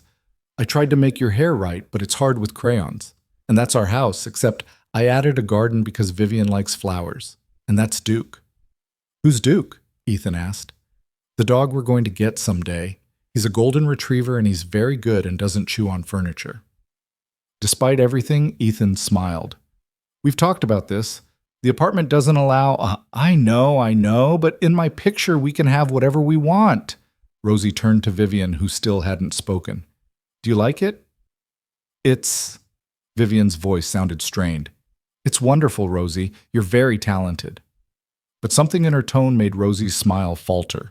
Before anyone could address it, other families began filtering into the gymnasium, and Rosie was swept up in excited chatter with her classmates. Ethan watched Vivian carefully, saw how she'd subtly stepped back from the drawing, how her arms were crossed over her chest in a posture he'd learned meant she was protecting herself from something. "Vivian, I'm going to get some punch," she said quickly, already moving away. "Do you want anything?" "No, I'm—" But she was gone, disappearing into the crowd with practiced ease. Ethan stood alone in front of his daughter's drawing of a family that included someone who was terrified of actually being included, and felt the first real stirrings of dread in his chest. The evening proceeded in fragments. Rosie introduced them to her teacher, Mrs. Peterson, a kind woman in her 50s who praised Rosie's artistic development and emotional honesty in her work. Other parents admired the drawing, made polite small talk, asked casual questions about their family dynamic that Ethan fielded with practiced vagueness. And through it all, Vivian maintained a careful distance, present but not integrated, there but not quite belonging. It was during a lull, while Rosie was showing a friend her work on the opposite side of the gym, that everything fell apart. "Ethan Cole?" The voice came from behind him, female and vaguely familiar. Ethan turned to find Jessica Morrison standing 3 feet away, holding a cup of punch and wearing an expression of surprise mixed with something harder to define. Jessica had been Sarah's best friend since college, the maid of honor at their wedding, Rosie's godmother in name if not in consistent presence. She'd been supportive in the aftermath of Sarah's death, bringing casseroles and offering to babysit, but the visits had grown less frequent over the years. Ethan hadn't seen her in at least 8 months. "Jessica, hi." He forced a smile. "I didn't know you'd be here." "My niece is in Rosie's class. I'm visiting from Boston this week." Her gaze moved past him to where Vivian stood examining a different child's artwork, clearly trying to look occupied. "Who's that?" "That's Vivian. She's— Daddy!" Rosie's voice cut across the gymnasium. "Vivian, come see Maya's painting." Rosie was waving enthusiastically from across the room, and Vivian, with no graceful way to decline, began walking toward them. She moved with her usual composure, but Ethan saw the tension in her shoulders, the way her hands were clasped in front of her like armor. "Vivian, this is Jessica Morrison," Ethan said when she reached them, "an old family friend. Jessica, this is Vivian Cross." They shook hands, polite and cool. Jessica's eyes were assessing, cataloging, drawing conclusions Ethan could practically see forming. "So how do you know Ethan?" Jessica asked, her tone friendly but with an edge underneath. "We met a few months ago," Vivian said carefully. "I've been spending time with him and Rosie." "Spending time," Jessica repeated, and there was something in the way she said it that made Ethan's stomach drop. "That's nice." Sarah always hoped Ethan wouldn't be alone forever. The name hung in the air like a thunderclap. Vivian's expression didn't change, but Ethan saw her hands tighten their grip on each other. "Jessica," he started. "I'm sorry, I don't mean to make things awkward," Jessica continued, though her tone suggested she meant to do exactly that. "It's just a little surprising, that's all. Sarah's only been gone 5 years, and Rosie's already calling someone else." "She calls me Vivian," Vivian interrupted quietly. "Just Vivian." "Right, of course." Jessica's smile was tight. "I just mean, it must be convenient. Ready-made family, no messy getting-to-know-you phase. Just step right into someone else's—" "Jessica, stop!" Ethan's voice came out harder than he intended. Several nearby parents glanced over. "I'm just saying what Sarah would have said if she were here," Jessica shot back. She wouldn't want Rosie getting attached to someone who's just playing house. She'd want to make sure whoever came into your life actually cared about Rosie, not just about you. You don't know what Sarah would have wanted, Ethan said, anger rising in his chest. I knew her for 15 years. I think I have some idea. Excuse me. Vivian's voice was controlled, but Ethan heard the tremor underneath. I'm going to step outside for a moment. Vivian, wait. But she was already moving, walking toward the exit with measured steps that suggested if she didn't leave immediately, she might fall apart in front of everyone. Ethan watched her go, torn between following her and dealing with Jessica, who was looking at him with something between pity and judgment. That was completely out of line, Ethan said, his voice low and furious. Was it? Ethan, I'm looking at that drawing over there, my new family, and I'm thinking about Sarah, about how hard she fought to stay alive for you and Rosie. And you're already replacing her with some woman who probably doesn't even… Don't! The word came out sharp enough to make Jessica flinch. Don't you dare stand there and tell me I'm replacing Sarah. Don't you dare act like you understand what the last 5 years have been like. I'm Rosie's godmother. I have a right to be concerned. You have a right to nothing. You've seen Rosie twice in 2 years, Jessica. You don't get to show up now and pass judgment on my life. Daddy? Rosie's small voice cut through the tension. She stood a few feet away, her earlier excitement completely gone, replaced by confusion and the beginnings of tears. What's wrong? Why is everyone upset? Ethan crouched down, tried to smooth the worry from his daughter's face. Nothing, sweetheart. Everything's fine. Where did Vivian go? She just needed some air. She'll be right back. But Rosie's eyes were too knowing, too experienced with loss to accept easy reassurance. She's upset. Because of us. No, Rosie. Because of my drawing. I shouldn't have called her. I shouldn't have said she was… Rosie, listen to me. Ethan gripped her shoulders gently. Your drawing is perfect. Vivian loves your drawing. She just needed a minute, okay? That's all. But even as he said it, he could see Jessica's expression, that mixture of vindication and concern that suggested she thought she'd been proven right, that Vivian was temporary, that this whole thing was a mistake, that Ethan was setting his daughter up for inevitable heartbreak. And the worst part was that a small, terrible part of him wondered if she was right. I should go check on her, Ethan said, standing. He looked at Jessica and all the history between them, all the shared grief and memories and complicated loyalty to a woman who wasn't here anymore, made his next words hurt to say. You should go, please.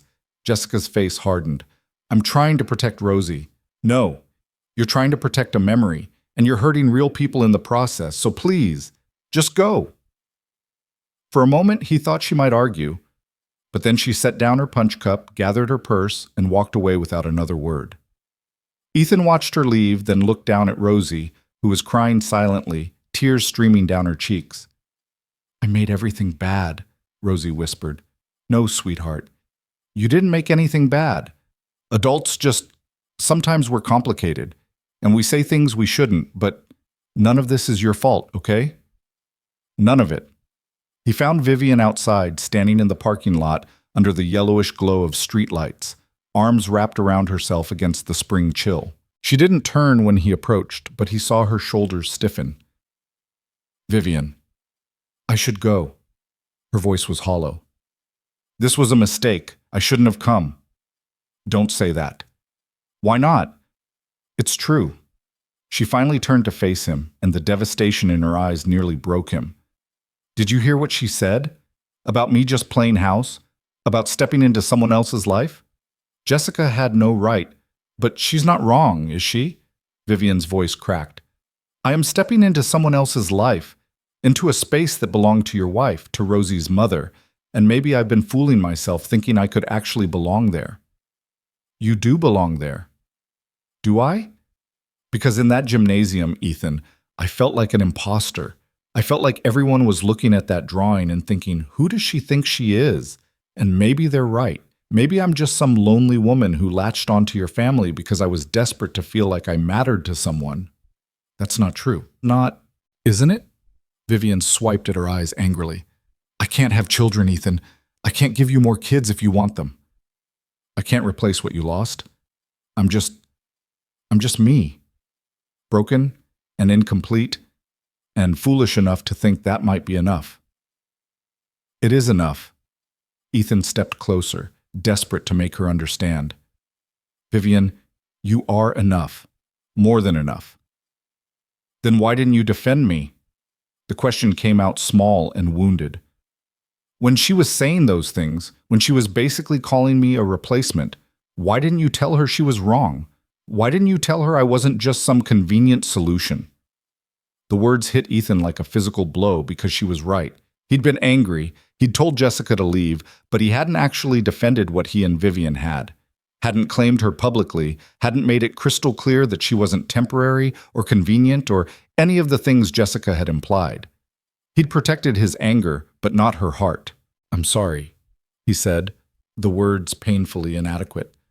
You should have made me feel like I actually belong in your life. Not just like someone you're trying out, not like a friend who's helping with childcare, like someone you chose, someone you want. Vivian's voice broke completely. But you didn't, and maybe that's because I'm not actually what you want. Maybe I'm just what's available. That's not true. Then what am I, Ethan? She looked at him with raw desperation. What am I to you? Really? And Ethan, standing in that parking lot with the weight of 5 years of grief and fear and carefully maintained control pressing down on him, couldn't find the words. Couldn't make his mouth form the truth that his heart already knew. Couldn't break through the last wall of protection he'd built around himself after Sarah died. He couldn't say what Vivian needed to hear. The silence stretched between them, filled with all the things he should have said and didn't, filled with her hope dying by degrees and his cowardice taking shape in the space where courage should have lived. That's what I thought, Vivian said finally, her voice flat and empty. I'm sorry, Ethan. I'm sorry I asked you an impossible question that night. I'm sorry I pushed my way into your life. I'm sorry I let myself believe that I could be enough for you and Rosie when I'm clearly not. Vivian, please. I need to go. I can't do this right now. She started backing away toward her car. Tell Rosie I'm sorry. Tell her the drawing was beautiful. Tell her yourself. Come inside. We can fix this. There's nothing to fix. Vivian's hand was on her car door now. Because there was never anything real to begin with. Just two lonely people pretending they could build something from their separate broken pieces. But broken doesn't become whole just because you push the pieces together, Ethan. Sometimes it just means twice as much damage when everything falls apart. Don't do this. Don't walk away. I'm not walking away. I'm accepting reality. She opened the car door, and the interior light illuminated her tear-stained face. You're not ready for this. For me. For anything that requires you to actually let go of your past and commit to a future. And I can't keep being the person you're too afraid to choose. I do choose you. No. Vivian shook her head. You let me into your life. You let me spend time with Rosie. You let me fall in love with both of you. But choosing means standing up in that gymnasium and telling that woman, telling everyone, that I'm not a placeholder, that I'm the person you love. And you couldn't do that. You didn't do that. She got in the car and Ethan stood frozen, watching her start the engine. She rolled down the window, and when she spoke again, her voice was gentle but final. I hope you find what you're looking for, Ethan. I hope you find someone you're not afraid to love completely, someone you're brave enough to choose publicly, someone who doesn't have to wonder if they're enough. You are enough, he said desperately. Vivian, please, you are... Goodbye, Ethan. She rolled up the window and drove away, taillights disappearing into the night, and Ethan stood in the empty parking lot feeling like he'd just lost something irreplaceable through his own inability to fight for it when it mattered most. Behind him, the school entrance opened. Rosie stood in the doorway, still crying, Mrs. Peterson's hand on her shoulder. Mr. Cole? The teacher said gently. I think it might be time to take Rosie home. Ethan nodded numbly, walked back to his daughter, and lifted her into his arms even though she was really getting too big for it. She buried her face in his neck and sobbed, and he carried her away from the gymnasium with its cheerful artwork and proud parents and the drawing that had promised a family they might never actually become. They walked home in silence, Rosie's hand gripped tight in his. She didn't ask about Vivian, didn't ask if she was coming back. Maybe she already knew the answer. Maybe she'd learned too young that people you loved could disappear, that spaces in drawings could stay empty forever, that hope was sometimes just another word for eventual disappointment. At home, Ethan tucked Rosie into bed, still wearing her dress from the showcase because she was too exhausted to change. He sat beside her, stroking her hair while she stared at the ceiling. "Is Vivian gone forever?" she finally asked. "I don't know, sweetheart." "Did I make her leave? With my drawing?" "No, Rosie. This wasn't about your drawing. Your drawing was beautiful and honest and perfect. But then why did she go?" Ethan's throat tightened. "Because sometimes grown-ups get scared. And when we're scared, we make mistakes. We don't say the things we should say. We don't do the things we should do. And then people get hurt." "Are you scared, Daddy?" "Yes." "Of what?" "Of losing people I love, of not being enough, of—" He stopped, realized he was being too honest, too raw. But Rosie's eyes were so knowing, so understanding beyond her years. "Of loving someone new and having it feel like I'm forgetting your mom." Rosie was quiet for a long moment. Then she sat up, reached for something on her nightstand, a small photo in a frame that had been there so long Ethan barely noticed it anymore. Sarah holding newborn Rosie, smiling at the camera with tired joy in her eyes. "Mommy's always going to be my mommy," Rosie said, looking at the photo. "Even if she's not here anymore. That doesn't change." "I know. But Daddy?" Rosie looked at him with an intensity that seemed impossible for a 6-year-old. "You can't keep space empty forever just because you're scared of filling it wrong. Sometimes you have to be brave and let new people in, even if it's scary, even if you're afraid." Out of the mouths of children, Ethan thought, came wisdom that shamed every adult in proximity. "When did you get so smart?" he asked, his voice rough. "I've always been smart. You just don't always listen." Rosie set the photo back on her nightstand, then wrapped her arms around Ethan's neck. "I love Vivian. She's nice and she reads good and she doesn't treat me like I'm stupid. And I think you love her too. But you're being scared instead of brave." "You're right," Ethan admitted. "I am." "So what are you going to do about it?" That was the question, wasn't it? What was he going to do about it?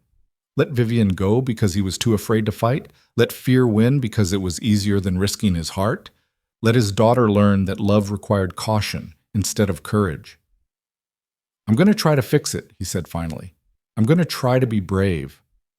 "Good," Rosie yawned hugely, "because I already drew her into my family picture. It would be really sad if that space stayed empty again." She fell asleep within minutes, exhausted by the emotional weight of the evening. Ethan sat beside her bed for a long time, watching her breathe, thinking about the drawing that had started everything and the fear that had nearly ended it. His phone sat heavy in his pocket. He pulled it out, stared at Vivian's name in his contacts. His thumb hovered over the call button, but what would he even say? How could he fix in a phone call what he'd broken through months of careful distance? How could he prove that he wasn't just scared, that he was ready to be brave? A text appeared as if summoned by his thoughts. From Claire. "Rosie texted me from your phone earlier, said something happened at school. Everyone okay?" Ethan typed back.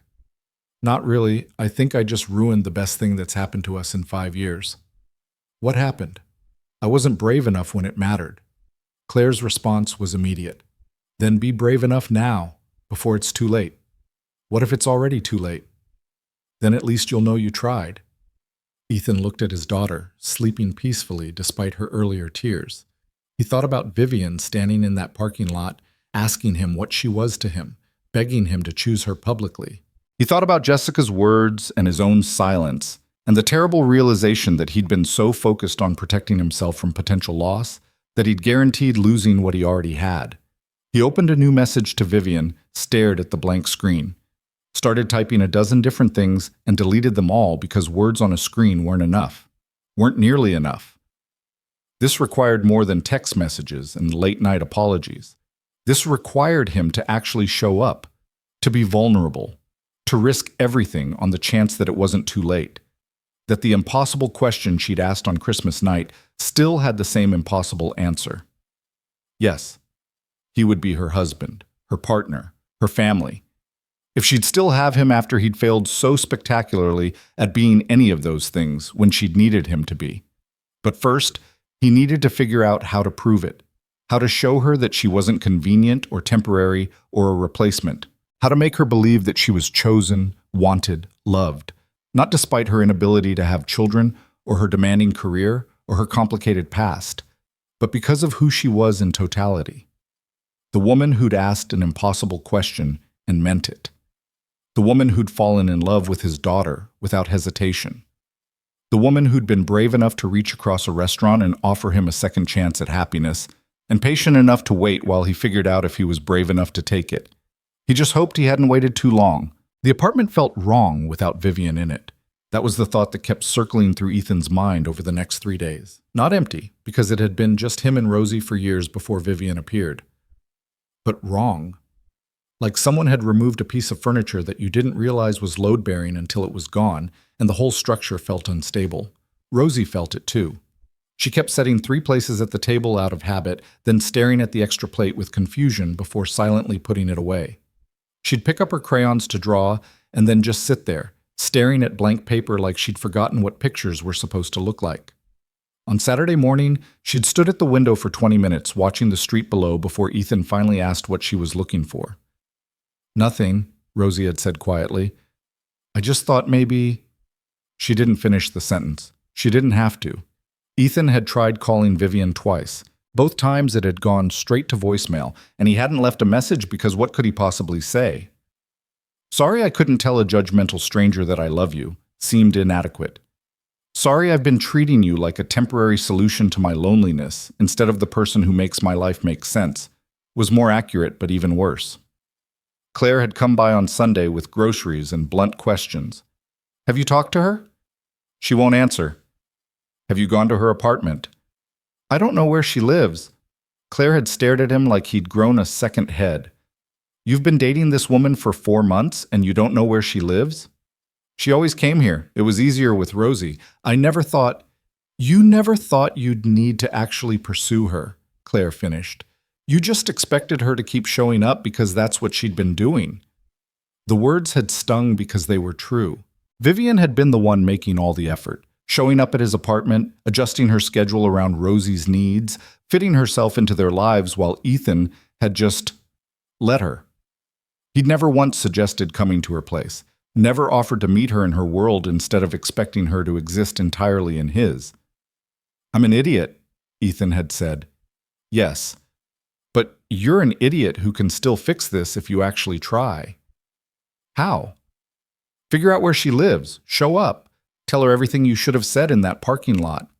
Claire had gripped his shoulders. "Be brave, Ethan, before it's too late." So Monday morning, after dropping Rosie at school with promises that everything would be okay, even though he had no idea if that was true, Ethan had done something he wasn't proud of. He'd called Vivian's office. The receptionist who answered had a professional voice that suggested she'd been trained to deflect exactly this kind of call. "Ms. Cross is unavailable at the moment.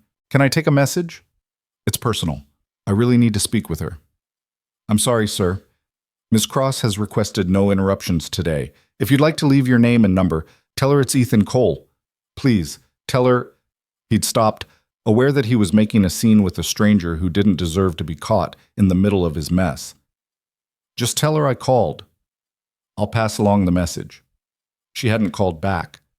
By Wednesday, Ethan was desperate enough to try something that felt like an invasion of privacy, but also like his last option.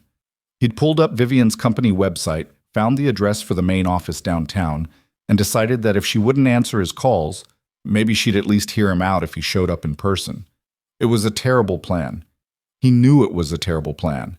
But it was the only plan he had. He'd taken the afternoon off work, something he never did, something that required an elaborate excuse about a family emergency that wasn't technically a lie, and stood outside a gleaming high-rise building in the financial district feeling completely out of place. The building was all glass and steel and expensive-looking everything, the kind of place where people wore suits that cost more than his monthly rent and carried briefcases instead of backpacks. The lobby was equally intimidating. Marble floors, modern art on the walls, a security desk manned by someone who looked like they could spot an imposter from 50 yards. Ethan approached with his heart hammering. "I'm here to see Vivian Cross." The security guard glanced at a computer screen. "Do you have an appointment?" "No, but Ms. Cross doesn't see anyone without an appointment. You can call her office to schedule." "Please." Ethan leaned on the desk, aware he was probably breaking some kind of protocol. "Please, just call up and tell her Ethan is here. If she doesn't want to see me, I'll leave. But I need her to know I tried." Something in his voice must have conveyed his desperation because the guard's expression softened slightly. "What's your last name?" "Cole. Ethan Cole." The guard picked up a phone, spoke quietly into it. There was a long pause while someone on the other end presumably consulted with someone else, and Ethan stood there feeling like his entire future hung on whatever answer came back down through that phone line. "I'm sorry, sir. Ms. Cross is in meetings all afternoon. She can't see you." The words hit like a physical blow. Did you actually tell her it was me?" "Yes, sir." The message was relayed. So she knew he was here, knew he'd come to her office, tried to see her, and she'd sent word back that she was unavailable. The rejection was clear and absolute. "Okay," Ethan said, his voice hollow. "Thank you for trying." He turned to leave, made it halfway across the lobby before he heard a voice behind him. "Mr. Cole." A woman in her 30s, wearing a sharp business suit and carrying a tablet, stood near the elevators. She looked professional and slightly uncomfortable. "I'm Rebecca Chen, Ms. Cross's assistant. She asked me to tell you—" Rebecca hesitated, choosing her words carefully. "She asked me to tell you that she appreciates you coming, but she thinks it's better if you don't try to contact her again. She needs space to move forward." "Move forward?" Ethan repeated numbly. "I'm sorry. I know that's probably not what you wanted to hear. Can I write her a letter? Send her something?" Rebecca's expression was genuinely sympathetic. "Mr. Cole, I don't think that's a good idea. Ms. Cross has been very clear about needing a clean break. And honestly, I've worked for her for 3 years, and I've never seen her this upset. Whatever happened between you two, it really hurt her. The kindest thing you can do is respect her wishes and leave her alone." The kindest thing. As if kindness was letting someone you love disappear because you'd failed them when they needed you most. "Can you at least tell her I'm sorry?" Ethan asked. "Can you tell her that I know I messed up and I'm sorry? And if she ever wants to talk, I'm here?" "I'll tell her," Rebecca said gently. "But Mr. Cole, don't wait for her to call. Move on, for both of your sakes." She walked away, and Ethan stood in that gleaming lobby feeling like the last 4 months had been erased. Like he'd dreamed the whole thing, the impossible question, the park meetings, the dinners and laughter and quiet moments where it felt like they were building something real. He left the building and walked aimlessly for blocks, not ready to go home to an apartment that felt wrong without Vivian in it, not ready to face his daughter's questions about when Vivian was coming back, not ready to accept that he'd destroyed something precious through his own cowardice. His phone rang. For a split second, hope flared. Maybe Vivian had changed her mind. But it was Claire. "Did you find her?" his sister asked without preamble. "I found her office. She wouldn't see me." "Ethan, she wants a clean break. She wants me to leave her alone. And maybe she's right. Maybe the kindest thing I can do is stop making this worse." "That's bullshit and you know it." "Is it? Because I spent 4 months letting her do all the work of building a relationship while I just coasted along, too afraid to actually commit. And when she needed me to stand up for her, to choose her publicly, I froze. Why would she want me back after that?" Claire was quiet for a moment. "Because people who love each other fight for each other. They don't just give up at the first real obstacle." "I think I broke something that can't be fixed." "Then you fight anyway. You fight until she tells you to your face that it's over. Not through an assistant, not through silence. You make her look you in the eye and tell you she doesn't want you anymore. And if she can do that, then fine. You walk away. But you owe her, and yourself, at least that much." "How am I supposed to make her see me if she won't answer calls or let me into her building?" "I don't know. But you're a smart guy. Figure it out." After they hung up, Ethan sat on a bench in a small park he'd wandered into without paying attention. Around him, the city moved at its usual frenetic pace, people rushing to meetings, couples walking dogs, kids playing on nearby playground equipment. Normal life, continuing regardless of his personal crisis. His phone buzzed with a text from Rosie's school, a reminder about tomorrow's spring festival, where students would perform songs and display more artwork. Rosie had mentioned it weeks ago, excited because she'd made a clay sculpture of a butterfly. Tomorrow, Thursday afternoon. And Vivian wouldn't be there because she'd been very clear about wanting space, about moving forward, wait. An idea began forming, terrible and desperate, and possibly completely insane, but it was an idea. Ethan pulled out his phone, opened a new message to Rosie's teacher, Mrs. Peterson. He typed carefully, explaining that he needed to ask a very large favor. That night, after tucking Rosie into bed, she'd asked again about Vivian, and Ethan had told her the truth, that Vivian was very sad and needed time alone, and he was trying to fix things but didn't know if he could. Ethan sat at his kitchen table with a blank piece of paper in front of him. He'd never been good with words. Sarah had been the writer in the family, the one who could capture feelings in sentences, while Ethan had always been better with blueprints and measurements. But he needed to find the words now, needed to figure out how to say everything he'd failed to say in that parking lot. He started writing, crossed it out, started again. The process took hours, draft after draft, until finally he had something that felt true, even if it wasn't eloquent. By the time he finished, it was past midnight, and he had a letter, a plan, and absolutely no certainty that any of it would work. Thursday afternoon arrived with clear skies and the kind of spring warmth that felt like a promise. Ethan picked Rosie up early from school, permission granted after his call to Mrs. Peterson, and they drove across town to Vivian's office building. "Why are we going to Vivian's work?" Rosie asked from the back seat. "Because I need to tell her something important, and I need your help." "What kind of help?" "The brave kind." They parked, and Ethan pulled out the poster he'd made the night before. It was simple. White poster board, black marker, words written in his neatest handwriting. Rosie read it and looked up at him with wide eyes. "Daddy, are you sure about this?" "No, but I'm doing it anyway." They entered the building. The same security guard from yesterday looked up, recognition crossing his face, along with something that might have been sympathy. "Mr. Cole, I'm going to have to ask you." "I'm not going up," Ethan interrupted. "I'm just going to stand here in the lobby. That's public space, right? I'm allowed to stand in public space." The guard frowned. "What exactly are you planning to do?" Ethan held up the poster. The guard read it, his eyebrows climbing toward his hairline. "Sir, I'm not causing a disturbance. I'm not harassing anyone. I'm just standing here with a sign. If Miss Cross wants me to leave, she can come down and tell me herself." The guard looked between Ethan, the poster, and Rosie, who was gripping her father's hand with determination that belied her 6 years. Finally, he sighed. "I'm going to pretend I didn't see this. But if anyone complains, you're leaving immediately."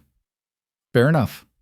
So Ethan stood in the middle of the gleaming lobby of Vivian's office building, holding a poster that read, "Vivian Cross, I was too afraid to choose you when it mattered. I'm not afraid anymore.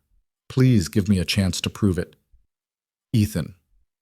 Rosie stood beside him, holding her own smaller sign that she'd insisted on making in the car. "We miss you, Vivian. Love, Rosie." People stared. Of course they stared. Some smiled, some looked uncomfortable, some took pictures with their phones. Ethan's face burned with embarrassment, but he held the sign steady and waited. 5 minutes passed, then 10. The security guard kept glancing at him nervously. A few people entering the building asked what was happening, and Ethan just pointed at the sign. 15 minutes. 20. Ethan's arms were starting to ache from holding the poster. Rosie shifted from foot to foot but didn't complain. At 23 minutes, the elevator chimed. Rebecca Chen stepped out looking harried and uncertain. "Mr. Cole, you can't—" "Is she coming down?" Ethan interrupted. "No, she's asking you to leave. This is inappropriate, and—" "Tell her I'll leave after she tells me herself, face to face. That's all I'm asking. 5 minutes of her time." Rebecca looked genuinely distressed. She doesn't want to see you. Then she can tell me that, but I'm not leaving until she does. You're making a scene. I know, I'm sorry, but I spent 4 months being too careful, too afraid to make any kind of scene, and that cost me the best thing that ever happened to me. Ethan's voice cracked slightly. So, yes, I'm making a scene. I'm standing in her office lobby with a poster like an idiot because I need her to know that I'm not afraid anymore, that I choose her, publicly, completely, without reservation. Rebecca stared at him for a long moment. Then she pulled out her phone, stepped away, spoke quietly into it. When she came back, her expression was unreadable. She's coming down. But Mr. Cole, if she tells you to leave, you leave. Understood? Understood. Another 5 minutes felt like an eternity. Rosie squeezed his hand. It's going to be okay, Daddy. How do you know? Because you're being brave, and brave always works in stories. This isn't a story, sweetheart. Everything's a story if you tell it right. Then the elevator opened again, and Vivian stepped out. She looked different than Ethan had ever seen her, tired, like she hadn't been sleeping. Her eyes were red-rimmed behind her glasses, and she'd pulled her hair back severely in a way that suggested she was trying to maintain control through sheer force of will. She wore a gray suit that probably cost more than Ethan's car, and she held herself with rigid composure that didn't quite hide the trembling in her hands. She stopped 10 feet away from them, staring at the poster, at Rosie's sign, at Ethan's face. The lobby had gone quiet, everyone pretending not to watch while absolutely watching. What are you doing? Vivian's voice was hoarse. I'm making a scene, Ethan said. I'm doing the thing I should have done in that parking lot. I'm choosing you, publicly, so everyone knows. Ethan, I love you. The words came out loud enough for the entire lobby to hear. Ethan didn't care. I love you, Vivian Cross. I love the way you read bedtime stories with different voices for each character. I love how you always ask Rosie real questions and wait for real answers. I love that you cry at animated movies and pretend you're not. I love how you take your coffee with too much cream and how you scrunch your nose when you're concentrating on something difficult. Vivian's composure was cracking, tears starting to stream down her face. I love that you asked me an impossible question on Christmas night and meant it, Ethan continued, his own voice breaking. I love that you were brave enough to walk up to a stranger and offer him a second chance at happiness. And I'm so sorry that when you needed me to be brave too, I wasn't. I'm sorry I didn't defend you. I'm sorry I made you feel like you were just convenient or temporary or anything less than absolutely essential to my life. Daddy's really sorry, Rosie added, her small voice somehow carrying in the quiet lobby. And I'm sorry too, because I drew you into my family picture and then you got hurt. But we want you to come back. We miss you so much. Vivian covered her mouth with her hand, shoulders shaking with silent sobs. Rebecca had moved closer, looking torn between intervening and letting this play out. You asked me what you were to me, Ethan said, stepping closer, still holding the ridiculous poster. And I couldn't answer. I couldn't say it because I was so afraid that saying it would make it real, and real things can be lost. But Vivian, you're not just my girlfriend. You're not just someone I'm dating. You're the person who makes me want to be braver than I am. You're the person who loves my daughter without hesitation or condition. You're the person who saw empty spaces in our life and asked if you could fill them instead of running away. He lowered the poster, reached into his pocket, and pulled out the letter he'd written. You're my future, if you'll still have me, if I haven't destroyed this completely. He held out the letter. Please, just read this. And if after reading it, you still want me to leave you alone, I will.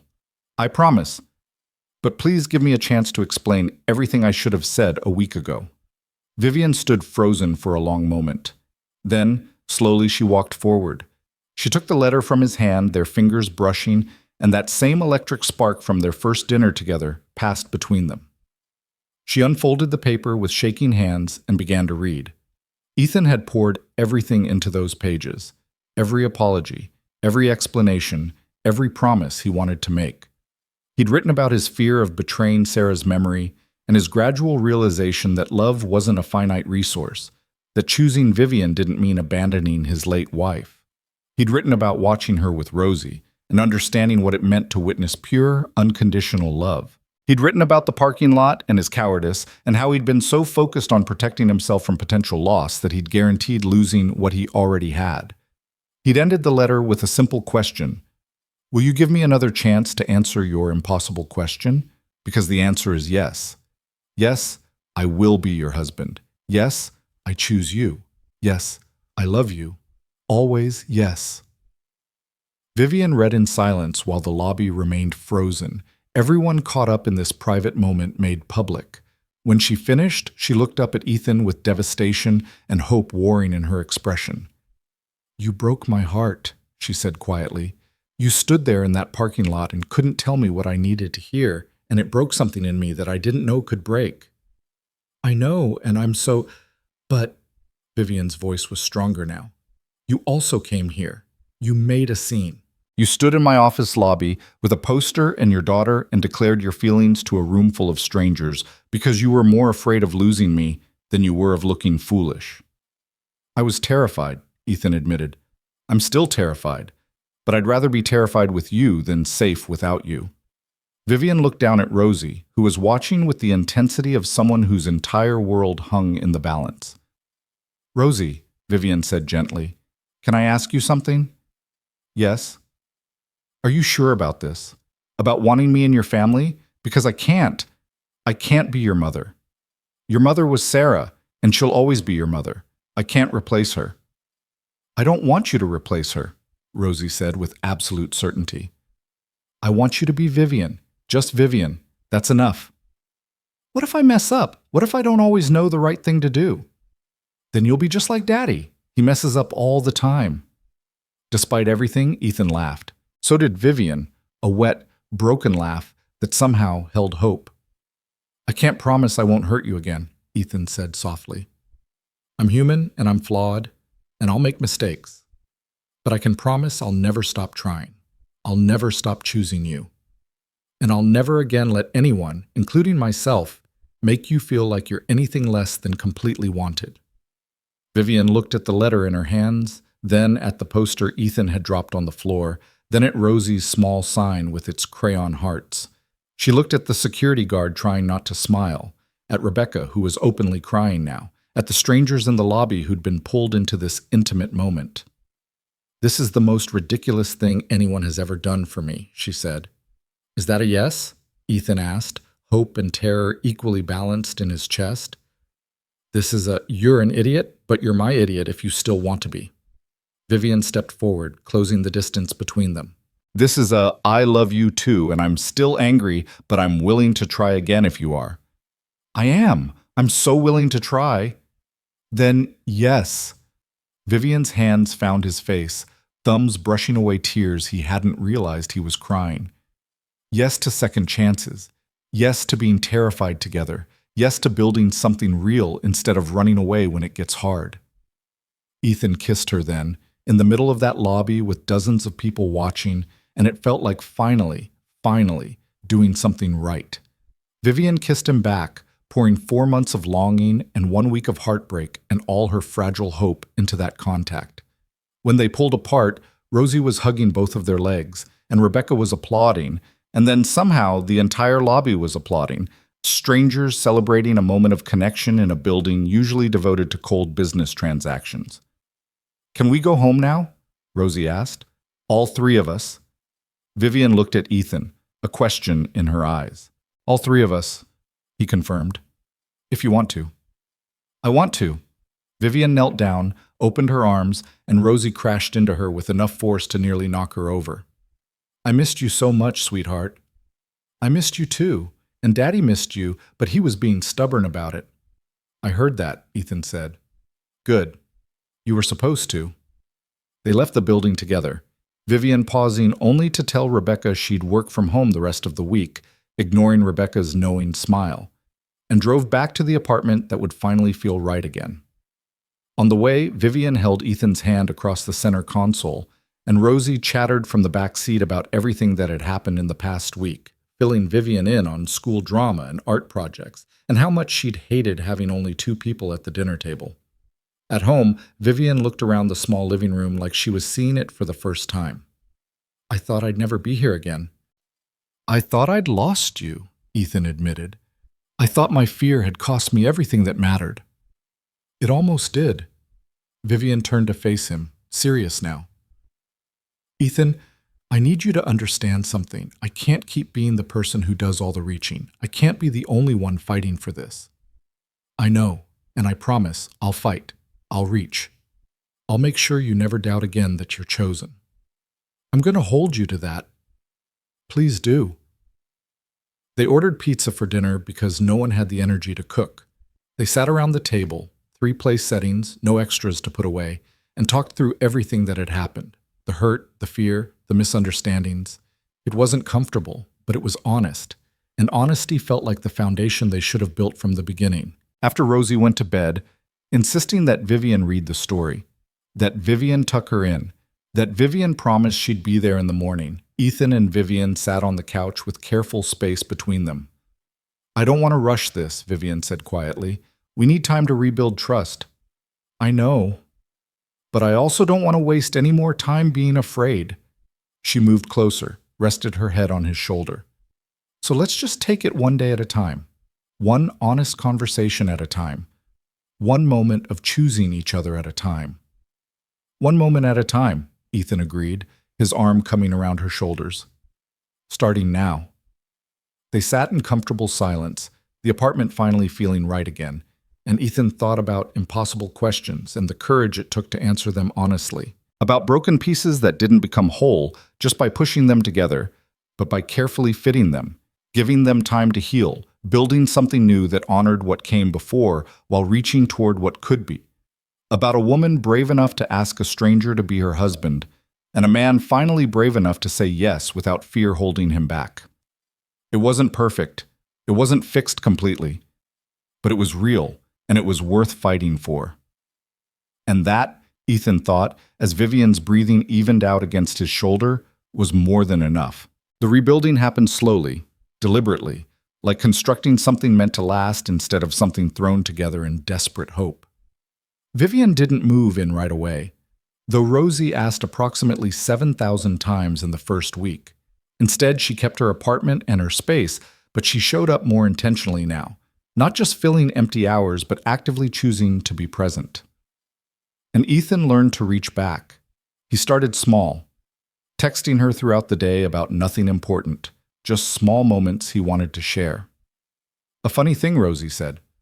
A frustrating meeting at work. A bird he'd seen on his lunch break that reminded him of the ducks at the park. Tiny threads of connection that said, I'm thinking of you, you matter to me, you're woven into my daily life now. 3 weeks after the lobby incident, which Vivian's coworkers apparently still talked about with gleeful fascination, they had their first real fight. Not about the past, but about something stupidly mundane. Whether Rosie should be allowed to quit piano lessons she'd begged to start 2 months earlier. She made a commitment, Vivian argued, standing in Ethan's kitchen with her arms crossed. She needs to learn to follow through. She's 6 years old and she hates it, Ethan countered. I'm not going to force her to be miserable just to prove a point about commitment. It's not about being miserable. It's about learning that you don't quit just because something gets hard. And sometimes quitting is the healthy choice. Not everything has to be a lesson in perseverance. They'd stared at each other across the kitchen table, tension crackling between them, and Ethan had felt that old fear rising, that this was it, the beginning of the end, proof that they were too different to make this work. But then Vivian had taken a breath and said, I think I'm projecting. My parents never let me quit anything, and I resented them for it. But maybe you're right, maybe 6 is too young for that lesson. And Ethan had felt something in his chest loosen. Or maybe you're right that she needs to try a little longer. Maybe we tell her she has to finish the month, and then we'll revisit. A compromise, Vivian had said, something like wonder in her voice. We just had our first fight and found a compromise. Is that not what people do? Not in my experience. In my experience, people dig in and make it about winning. She'd crossed to him then, wrapped her arms around his waist. Thank you for not making it about winning. Thank you for not walking away when we disagreed. They'd kissed, slow and sweet, and later when Ethan told Rosie about the compromise, she'd shrugged and said, Okay, but I still think piano is boring. Some battles, Ethan was learning, weren't worth fighting. April brought warmth and longer days, and a conversation that Ethan had been avoiding because it felt too big, too soon, too much like tempting fate. But Vivian brought it up one Sunday morning while they were making pancakes together, Rosie still asleep in the other room. "I've been thinking," Vivian said, measuring flour with the precision she brought to everything, "about the logistics of this. Of us." Ethan's stomach tightened. "Okay. I spend 4 nights a week here. I have clothes in your closet and my own coffee mug, and Rosie draws me into every family picture, but I still pay rent on an apartment I barely use, and I drive across town every time I want to see you both. Are you saying you want to pull back?" Ethan tried to keep his voice neutral, but he could hear the fear underneath. "No." Vivian set down the measuring cup, turned to face him. "I'm saying maybe it's time to talk about making this official, about actually living together instead of this half-in, half-out thing we're doing. You want to move in. I want to know if you want me to move in. There's a difference." Ethan looked at her, at this woman who'd learned to ask for what she wanted instead of waiting to be offered, who pushed when he tried to retreat into safe distance, who'd become as essential as oxygen without him quite realizing when it happened. "Yes," he said simply. "Yes, I want you to move in. I want you here every morning and every night. I want Rosie to stop asking when you're coming over because you'll just be here. I want to build a life with you that doesn't have an expiration date or an escape route." Vivian's eyes went bright. "Yeah? Yeah. But Vivian?" He caught her hands. "This apartment is tiny. There's crayon on the walls and the bathroom door doesn't close properly, and Rosie has never learned the concept of inside voices. It's not going to be some perfect domestic fantasy." "Good. I don't want perfect. I want real." She squeezed his hands. "I want chaotic Sunday mornings and arguments about piano lessons and a bathroom door that doesn't close properly. I want the mess and the noise and the reality of building a life together." "Then let's do it. Let's make this official." They told Rosie over pancakes, and her reaction was to shriek so loudly that Mr. Chen from downstairs banged on his ceiling with a broom. Then she'd launched into an elaborate plan for how they should arrange furniture, and whether Duke, the imaginary dog, could finally become real now that they'd be a proper family. "We've been a proper family," Vivian corrected gently. "This just makes it more official." "Does this mean you're going to marry Daddy?"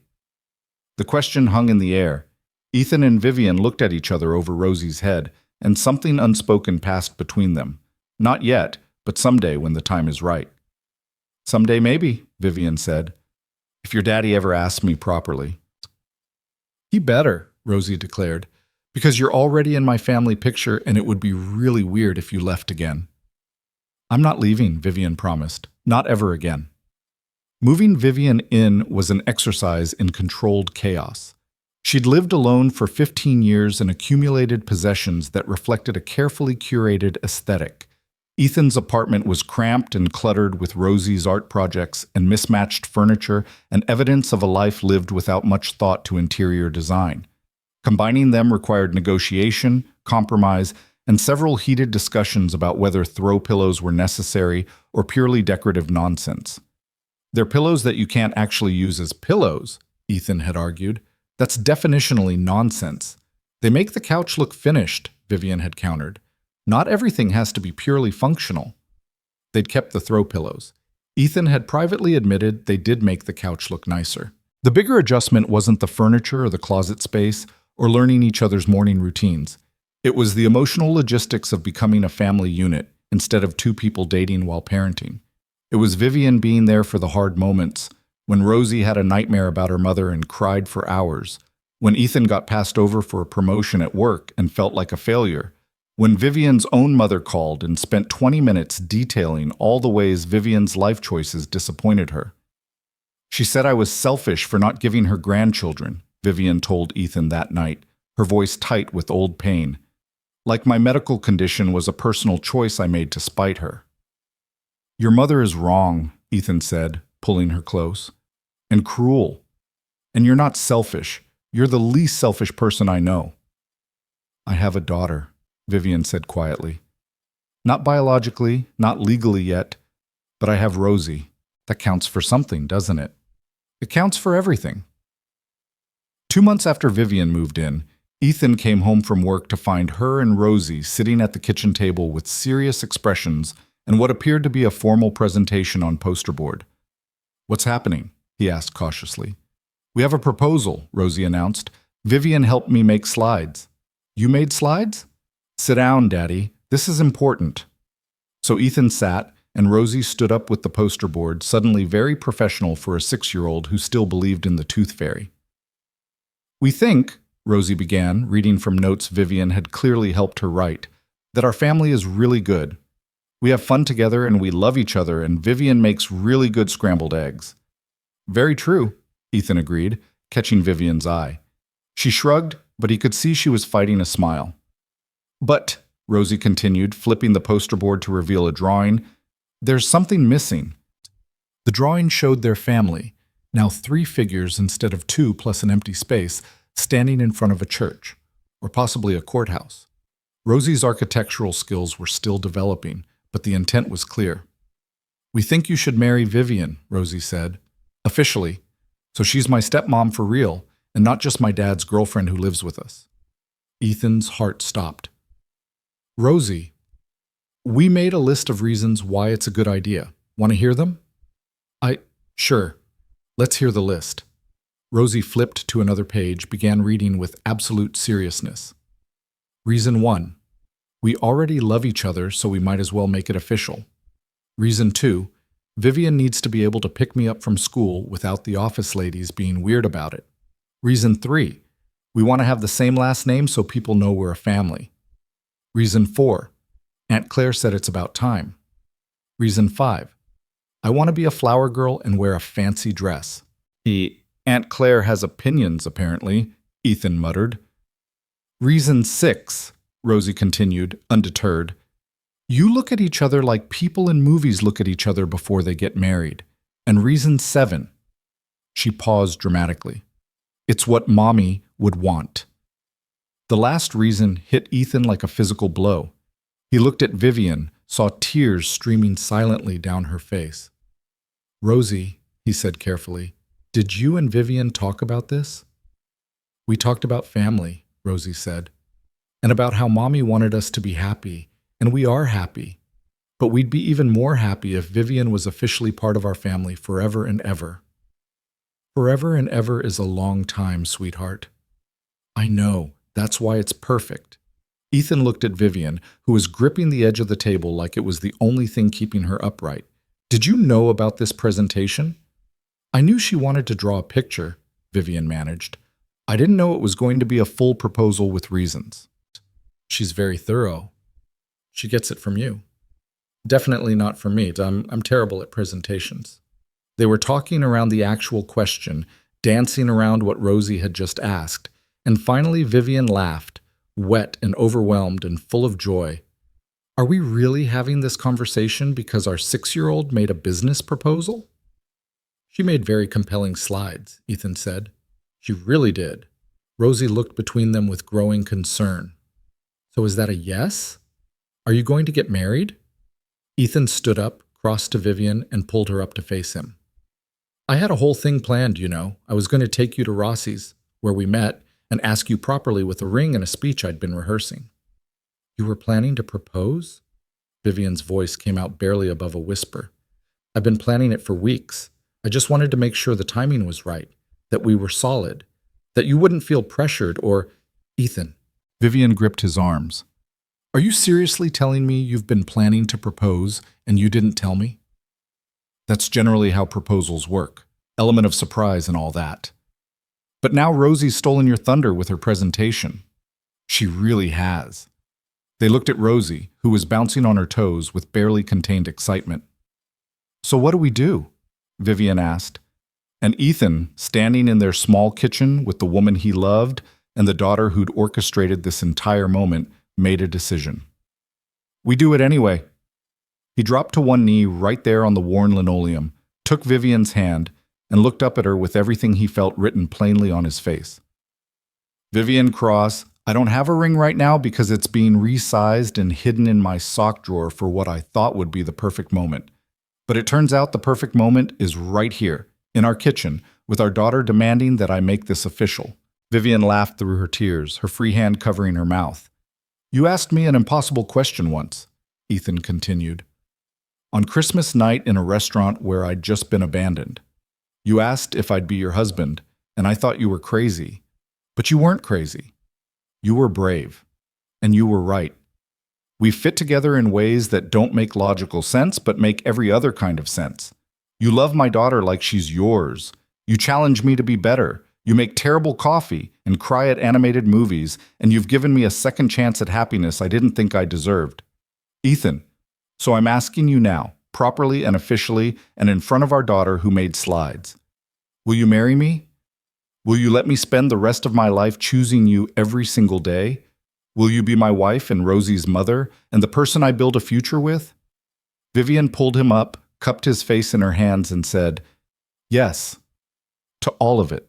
To everything. Yes. They kissed while Rosie cheered, and when they broke apart, their daughter was already planning the wedding with the kind of detail-oriented enthusiasm that suggested she'd been thinking about this for a while. Can I really be a flower girl? Can we have a chocolate cake? Can Duke finally be real? Can we... One thing at a time, Vivian laughed, scooping Rosie into a hug. But yes to the flower girl. Definitely yes to that. That night, after Rosie finally went to sleep, it took 3 stories and approximately 17 questions about wedding details. Ethan retrieved the ring from his sock drawer. It wasn't elaborate or expensive, but it was thoughtful. A simple band with 3 small stones representing their little family. I wanted you to have something that reminded you this wasn't just about us, he explained, sliding it onto her finger. This is about all 3 of us, building something together. Vivian stared at the ring, tears flowing freely now. It's perfect. You're perfect. This whole ridiculous, impossible situation is perfect. It's not perfect, Ethan corrected. It's real. There's a difference. Then it's really perfect.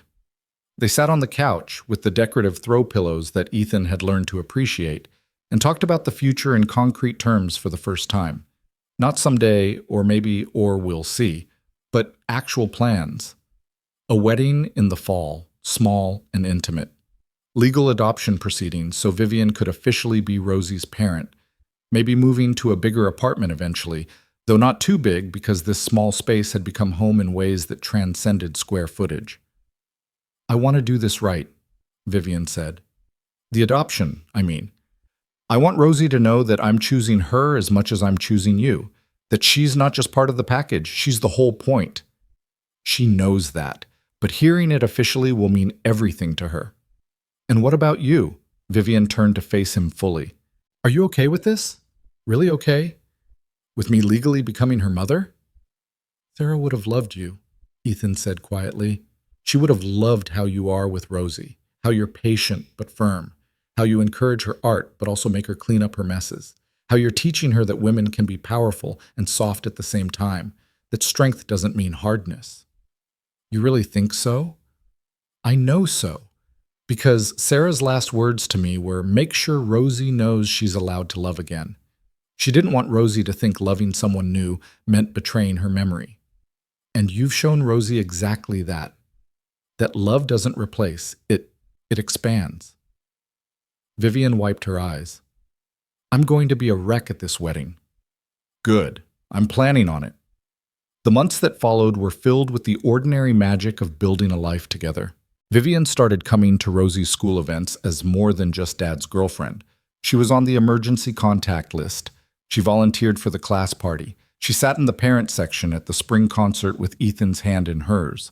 Some people asked questions. Most just accepted that families came in all configurations, and this was theirs. Jessica Morrison sent a card, a proper card with an actual handwritten apology inside.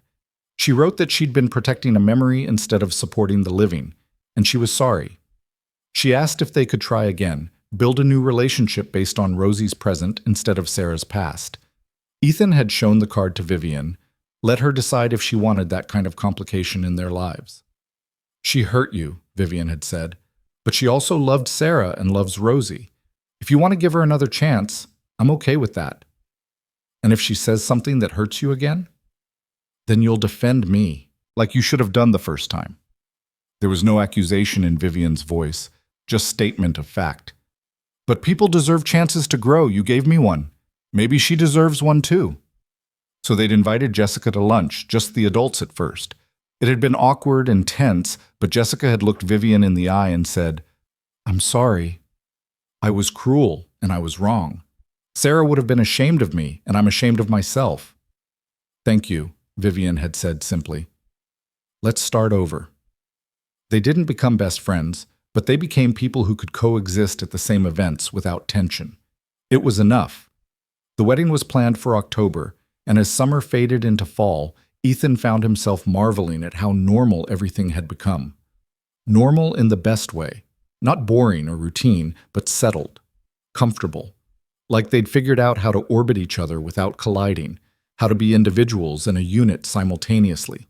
He proposed to her properly too, even though she'd already said yes.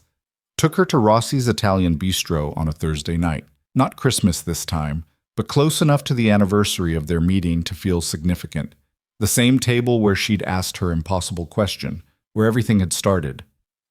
"This is where you walked up to me and changed my life," he said, getting down on one knee again because she deserved the public declaration, the moment of being chosen in front of witnesses. "Ethan, I already said yes. You don't have to. I want to. I want everyone here to know that I choose you, publicly, without fear or hesitation. So Vivian Cross, will you marry me?" "Yes," she laughed. "Again, yes. Always yes." The restaurant applauded. The waiter brought champagne on the house. And Ethan realized that this public claiming, this declaration in the same place where his life had been redirected, was what Vivian had needed all along. Not just private promises, but public proof that she wasn't temporary or convenient or any of the things her fear whispered she might be. She was chosen, loved, essential. The wedding took place on a crisp October afternoon in a small garden venue outside the city. Rosie was indeed the flower girl, wearing a purple dress she'd picked out herself and taking her role with utmost seriousness. Claire stood as Ethan's best woman, wiping tears through the entire ceremony. Vivian's assistant Rebecca was there, along with several colleagues who'd apparently never stopped talking about the lobby incident. Jessica Morrison came too, sitting quietly in the back, and Ethan caught her wiping her eyes during the vows. The ceremony itself was simple. They'd written their own vows, and when it was Ethan's turn to speak, he looked at Vivian standing across from him in a cream-colored dress with her hair down and her eyes bright, and he spoke from his heart. "Vivian, you asked me an impossible question once. You asked if I'd be your husband when you didn't even know my name, and I thought you were crazy. But you weren't crazy. You were brave enough to ask for what you wanted, brave enough to see potential in a broken stranger, brave enough to love my daughter before you loved me. You've taught me that second chances aren't about replacing what came before. They're about having the courage to build something new while honoring the past. You've taught Rosie that love isn't finite, that she's allowed to open her heart without feeling guilty. And you've taught me that being vulnerable isn't weakness. It's the only way to truly connect with another person. I choose you today, Vivian, and I'll choose you tomorrow, and every day after that, for as long as we're both breathing." Vivian's vows were equally raw, equally honest. She talked about being 43 and thinking she'd missed her chance at family, about feeling broken and incomplete, and then meeting a man and his daughter who showed her that wholeness came from connection, not from checking boxes society said she should have checked years ago. About learning that being a mother wasn't about biology, it was about showing up, being present, loving without condition. "I choose this family," she finished, her voice steady despite the tears. "I choose both of you, today and always." When they kissed as married partners, Rosie cheered louder than anyone else, and that felt exactly right. The reception was small and joyful. Rosie gave a speech that was mostly about how she'd known they should get married and everyone should have listened to her from the beginning. Claire roasted Ethan affectionately. Rebecca shared the story of the lobby incident, which got huge laughs and made Vivian hide her face in Ethan's shoulder. But the moment that mattered most came later, after the cake and the dancing and the toasts. Rosie pulled both of them aside, suddenly serious. "I have something for you," she announced. "I've been working on it." She pulled out a new drawing, more sophisticated than her previous attempts, clearly the result of hours of careful work. It showed their family of 3 standing together, but this time behind them was a 4th figure, fainter and translucent, with Sarah's characteristic curly hair that Ethan had described 100 times. "That's Mommy," Rosie explained, pointing at the ghost figure. "She's not gone. She's still part of us. But now we have Vivian too, and that's okay. We can love both. The picture is big enough." Vivian covered her mouth, shoulders shaking with sobs. Ethan pulled both of them into a hug. This little family that had been built from loss and courage and impossible questions that turned out to have beautiful answers. "It's perfect, Rosie girl," Ethan managed. "It's absolutely perfect." "I know," Rosie said with 6-year-old confidence. "I'm really good at art." They framed that drawing and hung it in their living room where everyone could see it, a reminder that love didn't erase, it expanded. That family wasn't about perfect configurations. It was about choosing each other despite fear and pain and all the ways life tried to tell you you weren't enough. The adoption went through 3 months later. Vivian cried through the entire hearing while Rosie sat between them holding both their hands. When the judge declared it official, Rosie had stood up and announced, "Now I have 2 moms, one in heaven and one right here. I'm very lucky." "You are," the judge had agreed, smiling. "You absolutely are." Life settled into new rhythms after that. Ethan got the promotion he'd been chasing, which meant better pay and more stability. Vivian cut back her hours slightly, making space for family dinners and school events and lazy Sunday mornings that didn't involve checking email. They got a bigger apartment, not too big, just enough room for everyone to breathe. And Rosie finally got her dog, though they named him Charlie instead of Duke, because by then Rosie had moved on to new obsessions. Some mornings, Ethan woke up and looked at Vivian sleeping beside him, and Rosie's backpack on the chair, and Charlie sprawled on the floor, and he felt overwhelmed by the improbability of it all. That a terrible blind date on Christmas night had led to this. That one woman's courage to ask an impossible question had created this entire beautiful, messy reality. "What are you thinking about?" Vivian murmured one such morning, catching him staring. "That I'm grateful," Ethan said honestly. "That you were brave enough to walk up to a stranger and offer him a second chance." "Best decision I ever made," Vivian said, snuggling closer. "Even though you made me work for it." "I'm an idiot sometimes." "You're my idiot. There's a difference." From the other room, Rosie's voice rang out. "Are we having pancakes or are you two being mushy again?" "Can't we do both?" Ethan called back. "I guess, but pancakes first, mushy second." They got up, started the coffee, mixed the batter. Charlie followed them into the kitchen begging for scraps. Rosie appeared in her penguin pajamas asking if she could put chocolate chips in her pancakes. Vivian said yes before Ethan could say no, and he pretended to be annoyed even though secretly he loved how she spoiled their daughter. This was their life now, not perfect, not without challenges or hard days or moments when old fears resurfaced, but real, chosen, built deliberately from the wreckage of separate loneliness and impossible courage. Later that day, they went to the park, their park, where they'd had that first meeting with Rosie and the ducks. It was spring again, the cycle complete, and they sat on a bench while Rosie played with Charlie and other kids. "Do you ever regret it?" Ethan asked quietly. "Asking me that night? Taking a chance on someone you didn't know?" Vivian looked at him with all the love and certainty that had taken time to build, but now felt unshakable. "Not even for a second. You know what I regret? All the years before I asked. All the time I wasted being too afraid to reach for what I wanted." "I'm glad you were brave." "I'm glad you finally were too." They sat in comfortable silence, watching their daughter laugh and play, watching their life unfold in real time. The impossible question had been answered. The empty spaces had been filled. The family picture was complete. Not because it was perfect or because they'd gotten everything right, but because they'd chosen each other. Publicly, privately, repeatedly. Through fear and doubt and the 1,000 small moments that made up a life. They'd chosen each other. And that, it turned out, was enough. More than enough. It was everything.